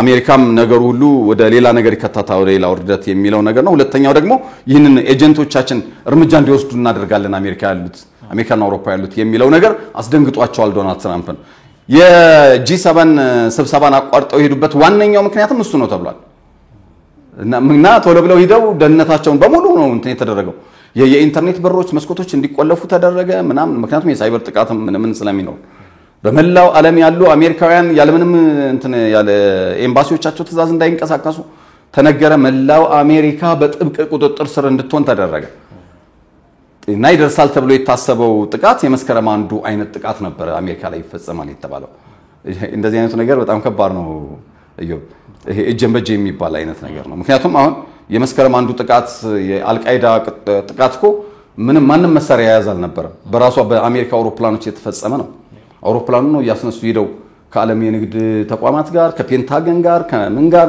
ከዋይት ሃውስ ጋር ከምን ጋር ያጋጩ የተወሰኑ ተሳካት ያልተወሰኑ ደግሞ ያልሆነ ቦታ ወደቁ ምናምን እንጂ ሙሉ በሙሉ እኮ ሰክሰስ ቢሆን እኮ ፔንታገን ያጠፉት ነበር ዋይት ሃውስን ያጠፉት ነበር እንዳነሳሳቸው ማለት ነው ከዚያ በኋላ አሁን በዋይት ሃውስ አየር ላይ ምንም አይነት ሄሊኮፕተር ምንም ሊያልፍ ከሞከረ ይመታል እና በአጠቃላይ እንደዚህ አይነቱ ነገር ማስፈራርቶ ነው የጂ7ን ስብሰባ አቋርጠው እሳቸው ወደዛ የሄዱትና ሁሌም ስጋት አለ ምን አይነት አደገኛ ሀገር ነች ኢራን ግን አስበው ካለችበትና አሜሪካንን እስራኤልን ሌሎችን መምታቷ ሳይንስ አስፈላጊ በሚሆን ጊዜ ደግሞ እርምጃ ወሰዱ አሸብሩ ምትላቸው ያዘጋጀቻቸው ኃይሎች አሉ ከሳይበር ከምናምኑ ጥቃት ባሻገር ማለት ነው እና እሱም ነገር አንዱ በዚህ ሳምንት ሲነሱ ከነበሩት መካከል ነው እንዳልነው ደግሞ ጀርመንና አሜሪካ ጭምር ኢራንን የደገፉ ሰልፎችም ተካሂደው ነበር እንግዲህ ሌላው ደግሞ እስራኤል በዚህ በኢራን ማረሚያ ቤት ላይ ጥቃት ሰንዝራ ነበር ተዚህ ለሆነ በዚህ በ12 ቀን ጦርነት የተባበሩት መንግስታት ድርጅት ያንን ተቃውሞ ነበር የተቃወመበት ምክንያት ምንድነው ኢራን የምታስረው አንደኛ ጋዜጠኞችን ነው አክቲቪስቶችን ነው ከዚህ ከሃይማኖት ሂጃብ አለበሱም ከሚል ጋር ተያይዞ እስላማዊ ህጎችን ጥሰዋል በሚል አደንዛዥ በሚል ነገር ግን የኢራን ተቃዋሚዎች ናቸው በሚል ያው ዲሞክራሲያዊ ሀገር አይደለችም ተብሎ ስለሚታሰብ እነዚህ በተለያየ መንገድ ለዲሞክራሲ ትግል የሚያደርጉ አካላትን ነው በብዛት የምታስረው ሴቶች ደግሞ ሂጃብ ምናምን ካለበሱ ምናምን ይታሰራሉ ያው ህግ አለ ይሄ የሞራል ሚኒስቴር የሚባል አለ እነሱ ያስሩሃል መንገድ ላይ ካገኙ እና በሺ የሚቆጠሩ በመቶ ሺህ የሚቆጠሩ ሰዎች አሉ የታሰሩ ከዚህ ጋር ተያይዞ ስለዚህ በዚህ መሃል እንደዚህ አይነት ሰዎች ያሉበትን እስር ቤት መታለች ምናልባት አንዳንዴ እንደዚህ የምታረገው ለምንድነው ትመታና እዚያ ያሉት እስረኞች ይወጣሉ ከወጡ ከተሞችን ያጥለቀልቃሉ ቢወጡ የሚገደሉ ናቸው በአብዛኛው ሞት የሚፈረድባቸው እንደነ ኢራን ሰሜን ኮሪያ ቻይናም ራሱ አሁን ይሄ እንደዚህ ከሙስና ጋር ምናምን ወዲያው ነው የሚገለው ቻይና በአለም ላይ አንደኛ ነች በመግደል ከዛ የወጣ ሰው የሚጠብቀው ሞት ስለሆነ ወደ ጥፋት ይገባል ምንም ለማረቅ አይመለስ ምክንያቱም እስራኤል ማጥቃቱን በጀመረች ጊዜ ኢራን ላይ ሁለት ነገር ማለት ስትል ነበር ያን እየመታችኮ እንትናችሁ ነው ውጡና ጣሉ መንግስቱን እኛ ደግሞ እናስታጥቃቸዋለን እያለች ነበር እንዲያውም በሷ ባለችው ቁጥር አልሰማትም እንጂ የነበረው ነገር እሱ ነበር መንግስቱን መጣል አንዱ እቅድ ነበር ስለዚህ ይሄን የምታረገው ደግሞ እንደዚህ እስረኞች ምናምን ትመታና እስር ቤቱን ከዛ እንዲወጡ አድርገህ በሙቭ በቃ ወጥተው በሺ የሚቆጠሩ ናቸው ወደ ውድንብድና ይገባሉ ይሄ ደግሞ ሶሪያ ላይ ሰርቷል ሌሎች ሀገራት ላይ ሰርቷል እና እነሱን ለማድረግ ነበር የሞከረችው ግን ከ71 በላይ እንትኖች እስረኞች ናቸው የሞቱት እና ይሄም ያው ቁጣን አምጥቷል በእስራኤል ላይ እና ዝም ብላ ንጹሃንን ገደለች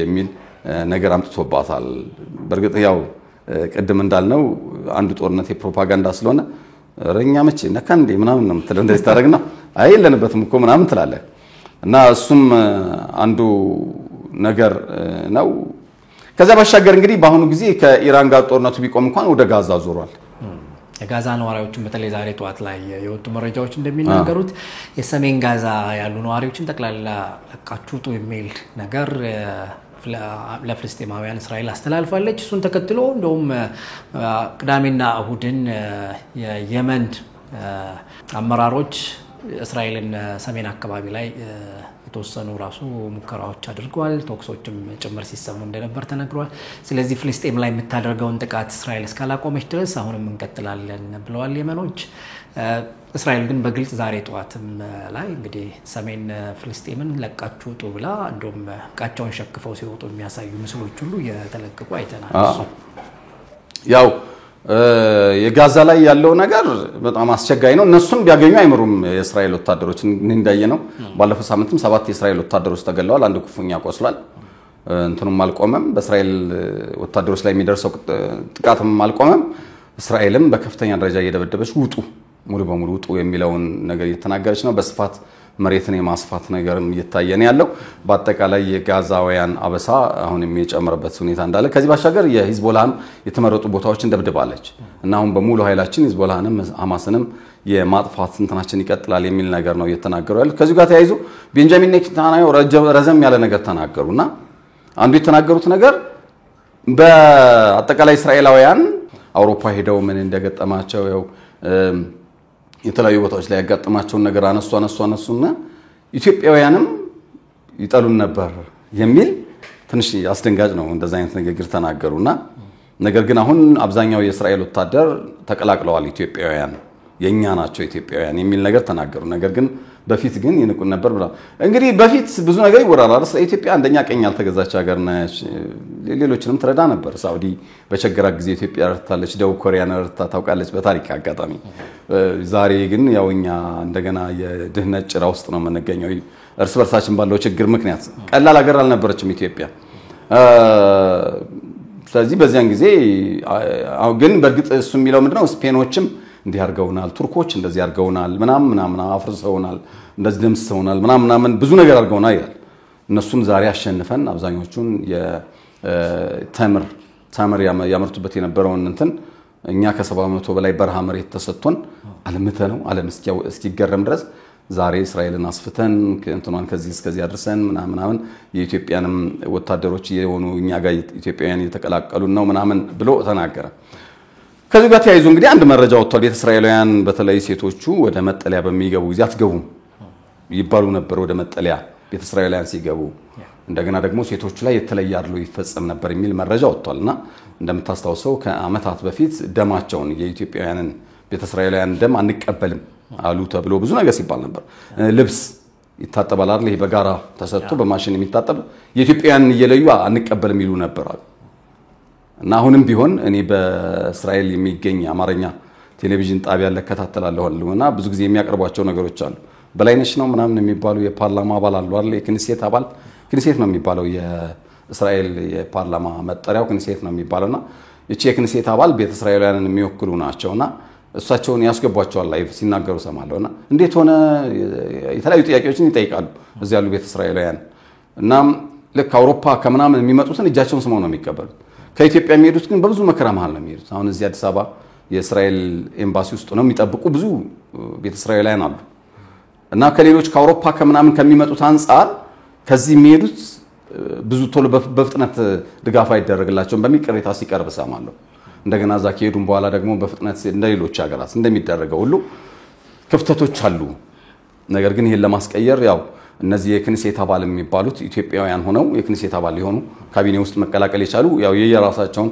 ጥረት ያደርጋሉ ለማንኛውም የሱ ጥረት ቢኖርም ነገር ግን ኢትዮጵያውያን ላይ አድሎ ይፈጸም እንደነበረ ከዚህ በፊትም ሲነገር ነበር በተለያየ መንገድ በዚህ በጦርነቱ ጊዜም ወደ መጠለያ ሲገቡ እንዳይገቡ ከገቡ በኋላ ደግሞ ሴቶቹ ላይ በተለይ የተለየ ነገር ይደረግ ነበር ተብሎ ወጥቷል ይሄ ደባሪ ነገር ይመስለኛል እንግዲህ ከወጡት መረጃዎች ውስጥ ናቸው ለማንኛውም እንግዲህ መካከለኛው ምስራቅ ላይ ያሉት ነገሮች የበለጠ ተጋግመው የቀጠሉበት ሁኔታ ነው ያለው ወደ ሩሲያና ዩክሬን መሄድ እንችላለን ሰላም ዲኤምሲ ሪል ስቴት እስከ 2 ሚሊዮን ብር ጥማሽ ያደረገባቸውን የመጨረሻውን የዲያስፖራ ብሎክ አፓርትመንቶች ሽያጭ ላይ መሆኑ ይታወቃል። አፓርትመንቶቹም በለቡ በብራታይ ለፊላ ቤት ዲዛይን የተሰራው እጅግ መላክ እይታ ያላቸው ሲሆኑ ደርሰመን ፕሬዘንት ከመክፍያ ብቻ እንሆ ያለን ነው። ባለ 1 መኝታ ከ72 ካሬ ጀምሮ፣ ባለ 2 መኝታ ከ105 ካሬ ጀምሮ፣ ባለ 3 መኝታ ከ145 ካሬ ጀምሮ ማግኘት ይችላሉ። በተጨማሪ 60% የባንክ ብድር ለሁሉም ቤቶች አመቻችተናል። እነዚህን በከተማው ተፈላጊ የሆኑ ቤቶች ሽያጭ ሊጠናቀቁ ቤቶች ብቻ ስለቀሩን ፈጥኖ ቤቱን የግሉ ያድርጉ።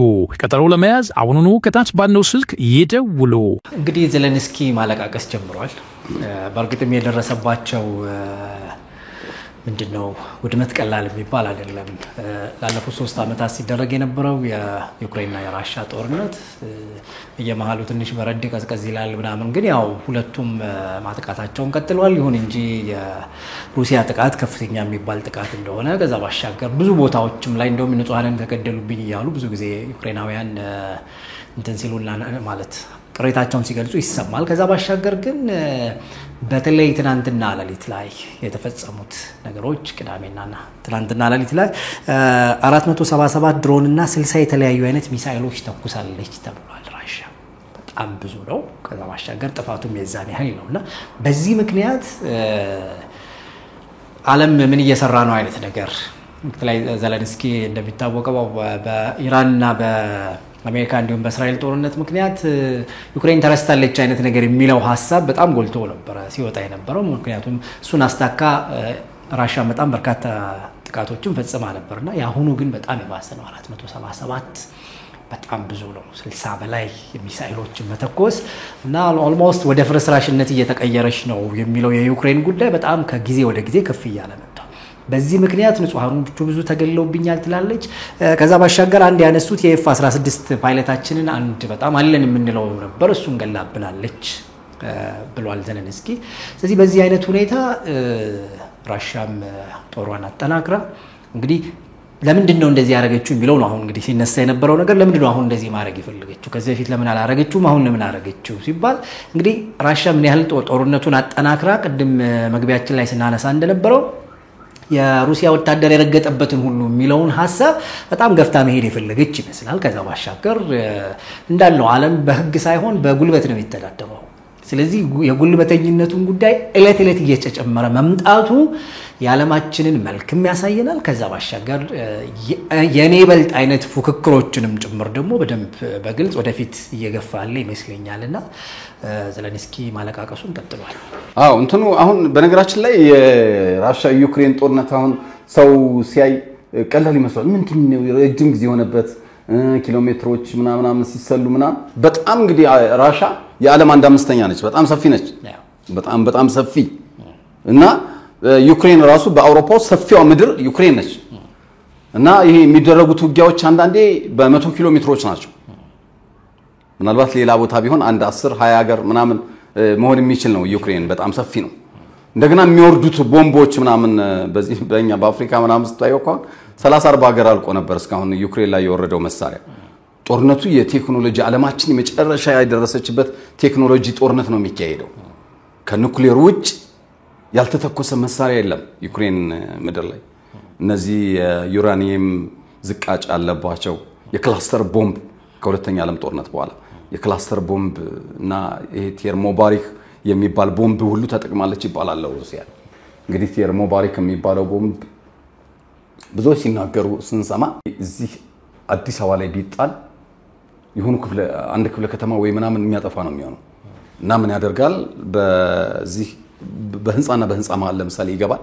እንደ ኦክሲጅን አይነት ነገር ነው እና ያ እንትን ይገባና እንትን እሳት እየሆነ እየፈነዳ ያገኘውን ነገር በሙሉ ያፈራርሳል። ሙሉ ከተማ ትንሽ ከተማ ከሆነች ሙሉ ከተማ የሚያጠፋ አንድ ጊዜ ይሄን ቴርሞባሪክ የሚባል ተጠቅማለች ተብሎ ይወራል።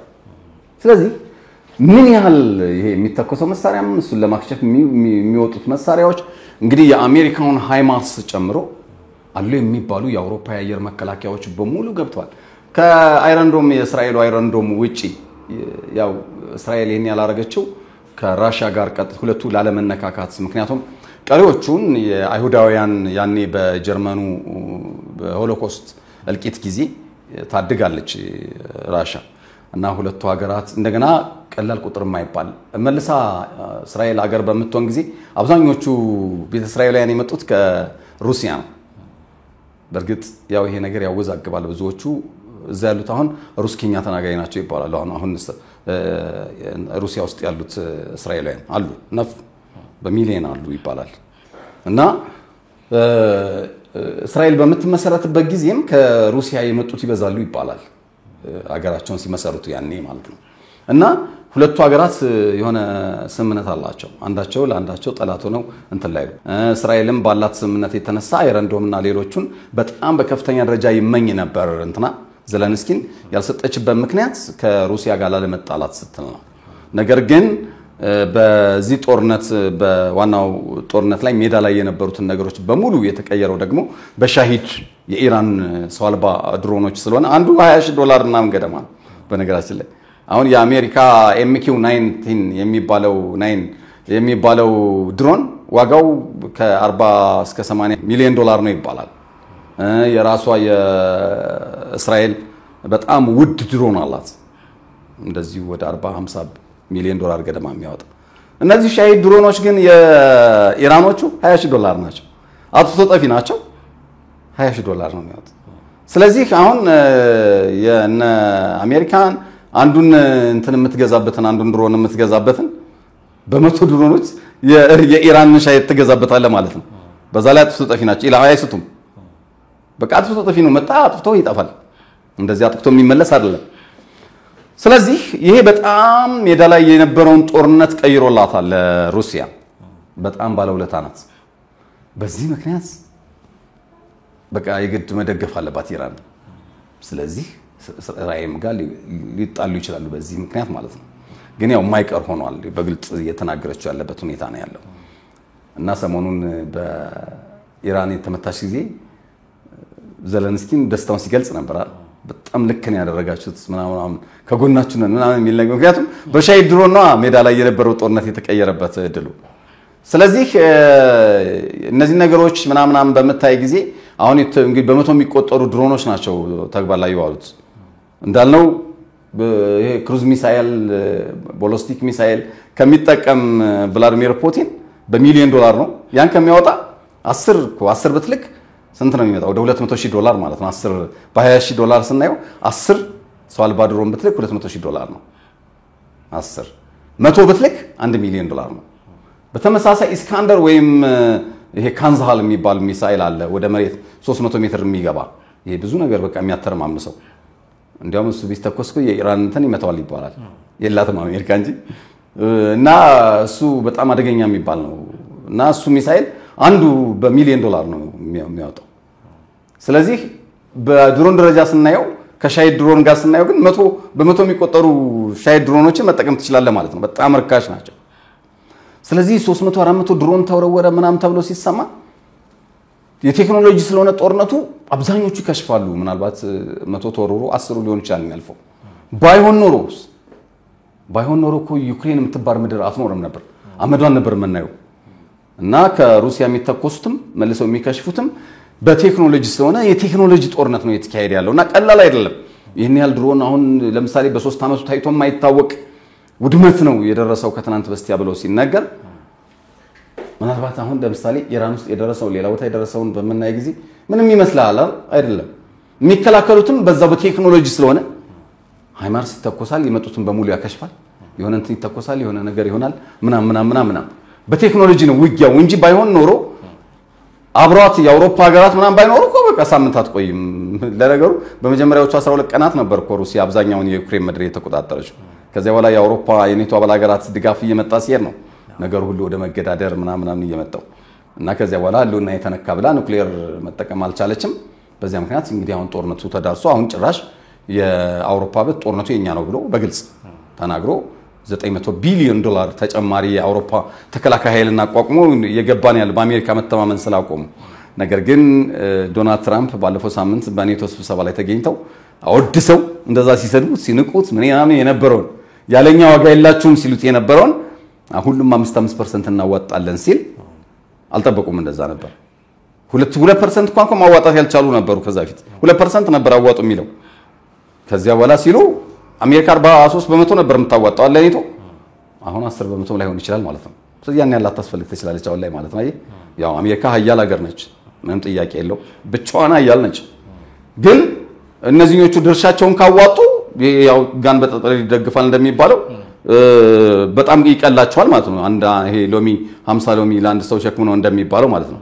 ምክንያቱም 5% የጂዲፒያቸውን 5% ገቢ በአመት ካስገቡ የዓለም ከግማሽ በላይ እኮ ሀብት አውሮፓ ነው ያለው አይደል? ስለዚህ ምን ያህል ለዚህ ጦርነት አስተዋጽኦ ሊያደርጉ እንደሚችሉ ማየት ነው። ስለዚህ ይሄ በጣም አሙቋቸዋል የሚፈልጉት ነገር ነው የሆነው ዶናልድ ትራምፕ። በዚህ ምክንያት ወደ ጦርነቱ ሙሉ በሙሉ ተቀላቅለዋል።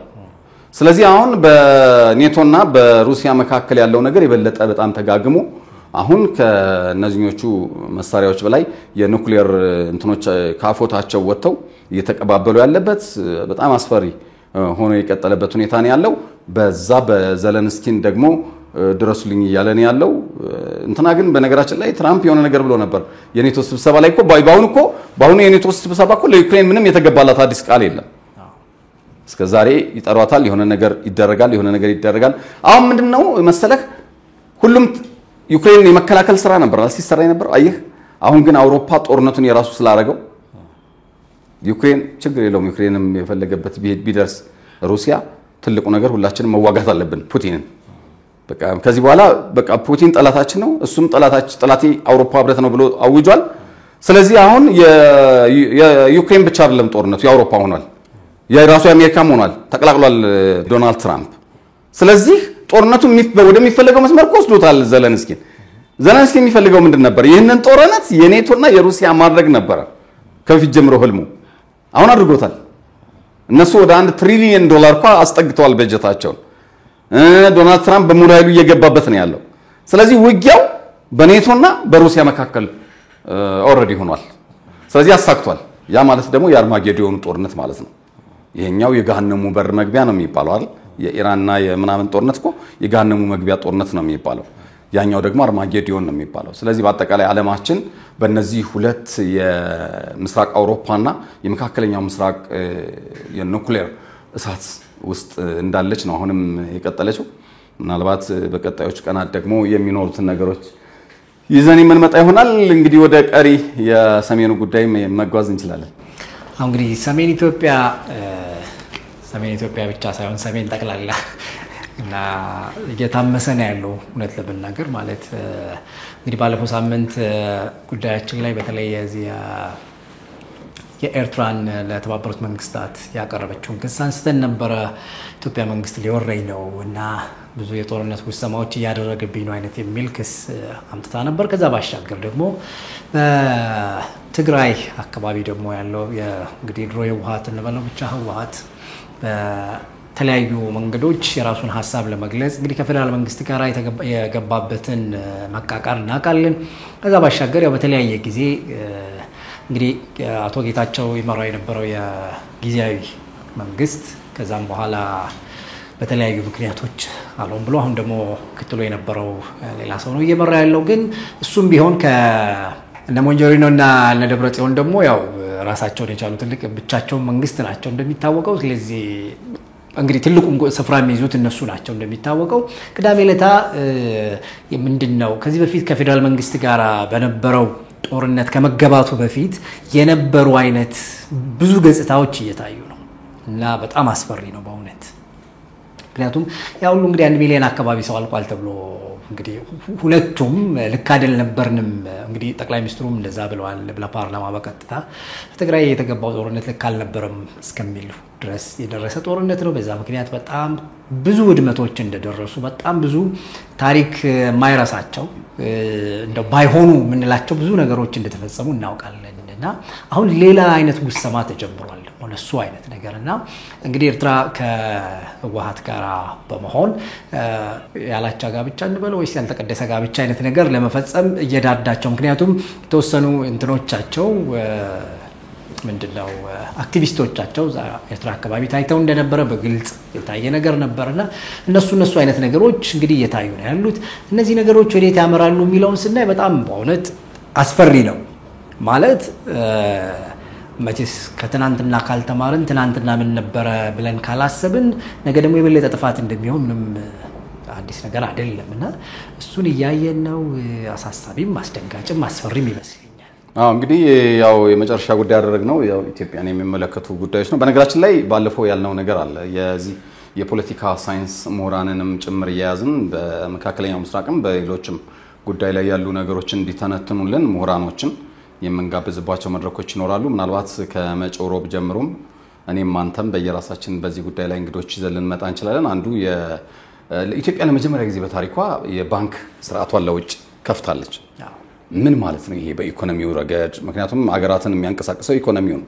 ፖለቲካውንም ኢኮኖሚው ይመራዋል በነገራችን ላይ እና ምን ማለት ነው የሚለው በጣም በቃ ድንጋጤ የሚፈጠርበት ሁኔታ አለ። የግል ባንኮች ጋር ምናምን እዚህ አቅም የላቸውም። እኔ አንድ አሁን እሁድ ሮብ የምንጋብዛቸው የኢኮኖሚ ባለሙያ ታዋቂው ሃይደር ከማል እሺ ብሎኛልና እናመጣዋለን እና እሱ አንድ ወቅት የጀርመን በዓለም ላይ የሚታወቁ በባንክ ዘርፍ ያሉ እንትኖች ኢትዮጵያ ውስጥ መግባት ፈልጉ ነበር።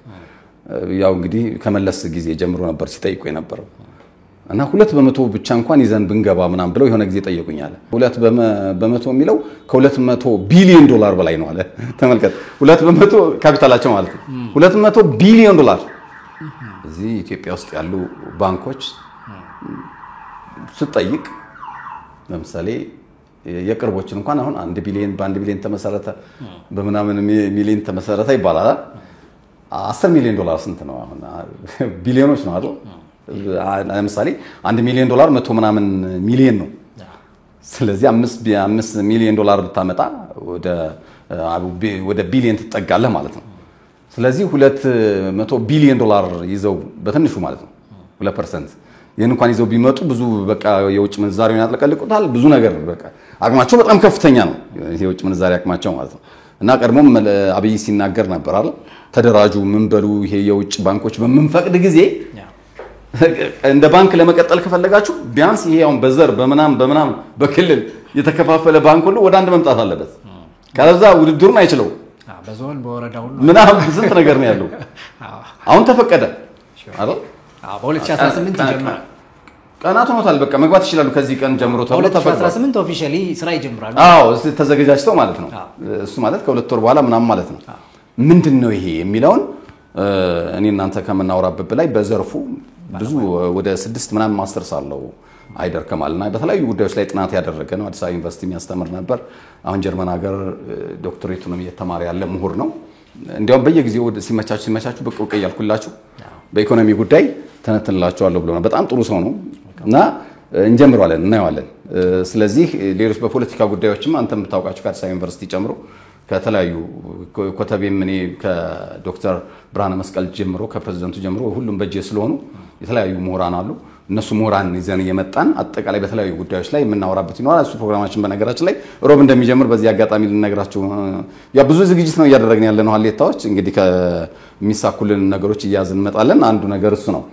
ሁለተኛው ከቅድም ያነሳው የዚህ ከሰሜኑ ጋር ተያይዞ የሚነሱ ነገሮች አሁን እያየው ነበር። እኔም ራሱ በኤርትራ ከተሞች ውስጥ ይሄ ዙ 23 የጫኑ መኪኖች ኦራል ምናምን እየዞረ ህዝቡ በቃ ጆዋ ምናምን ሲል ምናምን ታየዋለህ። ማለት አሁን የዓለም ጦርነት ተቀይሯል። የቴክኖሎጂ ጦርነት ነው። ሞሬ ድሮን ጦርነት ነው ምናምን ነው እንጂ አሁን ዙ 23 አሁን ድሮ የነበረ አየር መከላከያ ነው። አሁን እነዚህ አርፒጂ ምናምን የሚባሉ መጥተዋል። በዚህ ሰው ትከሻ ላይ ተይዘው ምናምን ትልልቅ ሄሊኮፕተሮች ምናምኖች የሚመቱ ናቸው። እንደገና ጸረ ድሮኖች አሉ በሰው እጅ ተይዘው የሚተኮሱ ሌሎችም አሉ። እና ከቴክኖሎጂ ጋር ዓለም ቴክኖሎጂ በሄደበት ጊዜ ዙ 23 እና መድፍ በከተማ ውስጥ ይዘህ እየዞርክ አጃጃ ምናምን ማስባል እኔ እንጃ ምን እንደሆነ እንትኑ አላውቅም። ብቻ የኤርትራ ከተሞች ውስጥ እንደዚህ አይነት ነገር እያየን ያለ ነው። ራሷ ኤርትራ ለተባበሩ መንግስታት ድርጅት ደብዳቤ መጻፏን አይተናል። ኢትዮጵያ ልትወረኝ ነው ለዚህ ፕሮፓጋንዳ እየሰራችብኝ ነው የሚል ነገር አለ። አሁንም ቢሆን ከኤርትራ ወጣቶች ወደዚህ ወደ ኢትዮጵያ መምጣታቸው እንደቀጠሉ ነው። እንደምታስታውሰው በውጭ ጉዳይ ሚኒስቴር በኩል የዛሬ ወር ገደማ የተሰጠ አንድ መግለጫ ነበር። አሁንም ቢሆን ኤርትራውያን ኢትዮጵያ ቤታቸው ነው ለኤርትራውያን የሚል መግለጫ የተሰጠበት ነበር።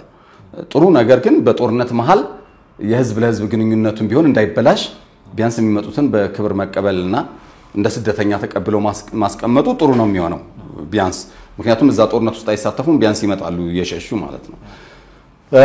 እንደገና ደግሞ የግንኙነቶች የተጀመሩበት አለ። አሁን እነሱ የህዝብ ለህዝብ ሊሉት ይሞክራሉ፣ ግን አይደለም። የፓርቲ ለፓርቲ ነው ግንኙነቱ። የህወሓትና የሻዕቢያ የፓርቲ ለፓርቲ እንጂ የሀገር ለሀገር ከሆነ የኢትዮጵያ መንግስትና የኤርትራ መንግስት ነው መሆን ያለበት እና ድርጅት ለድርጅት ነው እንጂ ራሱ የትግራይ ህዝብና የኤርትራ ህዝብም አይደለም። በራሱ ጊዜ ሂዶ ህወሓት በቃ እንትን አንስተናል ጠራርገናል ምናምን አሉ። የተወሰኑ አክቲቪስቶች ሄደው እዛ ቦታ ላይ ፕሮግራም ለመስራት ሞከሩ እንዳየነው ምናምን ግን የኢትዮጵያ መንግስትና የኤርትራ መንግስት እስካልተገናኙና በመንግስታት ደረጃ ያን ነገር እስካላደረጉ ድረስ ትርጉም የለውም እና አጠቃላይ ነገሮች በሙሉ ይሄ ጫፍ ላይና ትኩሳት ላይ ሆነው የቀጠሉበት ነገር እንዳለ ይታየ ነው እና ይሄ በከፍተኛ ደረጃ ስጋት ደቅኖ ይገኛል ምናልባት ተጨማጭ ወይም ተጨማይ ነገሮች ሲወጡ ይዘን ይመጣለን ያው መቼም የሀገር ጉዳይ ስለሆነ ዝም ብሎ አይታለፍም እንደዚህ አይነት ነገር በሚኖር ጊዜ ተጨበጡ ነገሮች በሚኖር ጊዜ በኢትዮጵያ በኩል የሚሰጡ መግለጫዎች ካሉ በኤርትራም በኩል የሚሰጡ ተጨማሪ መግለጫዎች ካሉ ይዘን እንመጣለን ለጊዜው ያሉት ነገሮች እንደዚህ አይነት ነገሮች ናቸው ግን በአጠቃላይ ብዙ የጦርነት ስጋቶች ይታያሉ በሰሜኑ በኩል ለማንኛውም ለጊዜው ያለን መረጃ ይሄን ይመስላል ያው የኢትዮጵያ ጦር እንደ ሀገር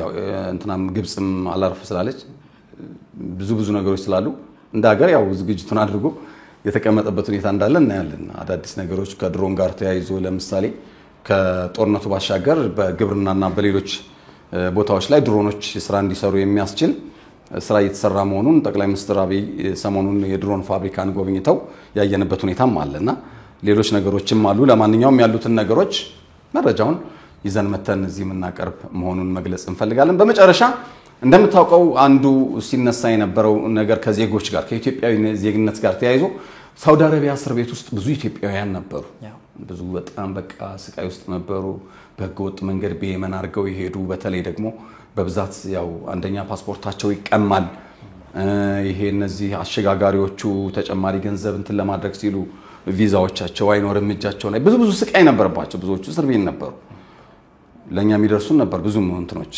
እና ከዚያ በኋላ የኢትዮጵያ መንግስት አይ ማምጣት አለብኝ ዜጎችን ብሎ ከአይሎ እና ከሌሎች ጋር በመተባበር 50,000 ኢትዮጵያውያንን ከመጋቢት ጀምሮ ወደ ኢትዮጵያ መጣለው ብሎ አቅዶ ነበር ከትናንት በስቲያ 2100 ገደማ የሚሆኑ ኢትዮጵያውያን ከሳውዲ ተመልሰዋል አጠቃላይ ከመጋቢት ጀምሮ ደግሞ ከ52000 በላይ ማለትም ከቅዱ በላይ ማለት ነው ኢትዮጵያውያንን ማምጣት ተችሏል ከሳውዲ ከእስር ቤት ከምናም ባስቸጋሪ ሁኔታ ውስጥ የነበሩ ማለት ነው እንግዲህ ከዚህ ውስጥ ተገደውም የተደፈሩ እንደገና ደግሞ እንደምታውቀው ያው ሳውዲ እስላማዊ ሀገር ነች ይሄ ከጋብቻ ውጪ የሚደረጉ እርግዝናዎች ያው እንደ ወንጀል ይቆጠራሉ እንደገና ይሄ የህክምና ምድረሰሙ ይሄ የእርግዝና መከላከያ ማይገባም ይመስለኛል ከሃይማኖት አንፃር ማለት ነው በሱ ምክንያት ብዙዎቹ ያው ከተሳሳቱ የማርገዝ ነገሮች ይኖራሉ እና ብዙ ሲመለሱ አይተከሆነ ከስደተኞች ሲመለሱ ግማሽ ያሉ በቃ ልጅ ያዙ ምናምን ናቸው ያው አሳዛኙ ነገር አንዳንዶቹ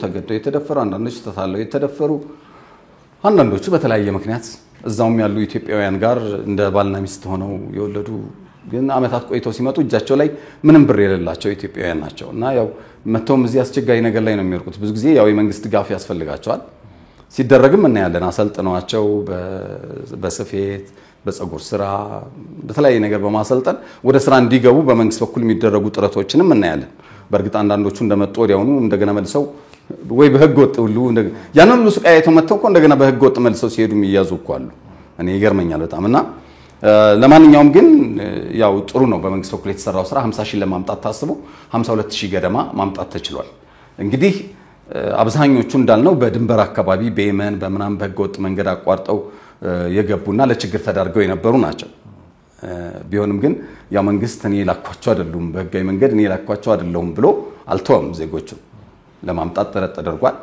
50,000 እናመጣለን ተብሎ 52,000 መጥቷል አሁንም ቀጥሏል ማምጣቱ ስለዚህ ይሄ በጣም ጥሩ በውጭ ጉዳይ ሚኒስቴር በኩል ከተሰሩ መልካም ስራዎች መካከል አንዱ ናቸው ግን አሁን ሲመለሱ በደንብ ማስተማር በደንብ መቀስቀስ እንደገና ደግሞ መሄድ የሚፈልጉ ካሉ በህጋዊ መንገድ ብቻ እንዲሄዱ ስራዎች መሰራት አለባቸው በያስባለሁ ምክንያቱም አሁን እንደዚህ ብለው መተው ትናንት ሲያለቅሱ ስንት ነገር ሲሆኑ እስር ቤት ያየናቸው መልሰው እንደገና ያነረስተውት አንዳንዶች በህገወጥ መንገድ ይሄዳሉ እና እሱንም ነገር ታሳቢ ያደረጉ ነገሮች እንዲሰሩ በመንግስት በኩል የበለጠ ነገር ይሰራል ብዬ ተስፋ አደርጋለሁ ነገር ግን እስካሁን ባሉት ነገሮች ውጭ ጉዳይ ሚኒስቴር የሰራው ስራ በጣም ጥሩ ነው አንዳንዴ አስፈላጊውን ስራ አልሰራም ብለን የተለያየ ነገር ብለን መንግስትን በመንወቅስ ጊዜ ነገር ግን ደግሞ እንደዚህ አይነት ውሳኔ ተወስኖ ቀላል አልነበረም ለማምጣት በሚደረግ ጊዜ ትዝ ይልህ ከሆነ ሰራተኛና ማህበራዊ ጉዳይ ሚኒስቴር ውጭ ጉዳይ ሚኒስቴር ብሔራዊ መረጃና ደህንነት ፌደራል ፖሊስ ኢሚግሬሽን ሌሎች ብዙ ኃይሎች ተቀናጅተው ነው ወደ 7 የሚደርሱ የፌደራል መስሪያ ቤት ውስጥ ተቀናጅተው ነው ይሄን ስራ ሲጀምሩ የጀመሩት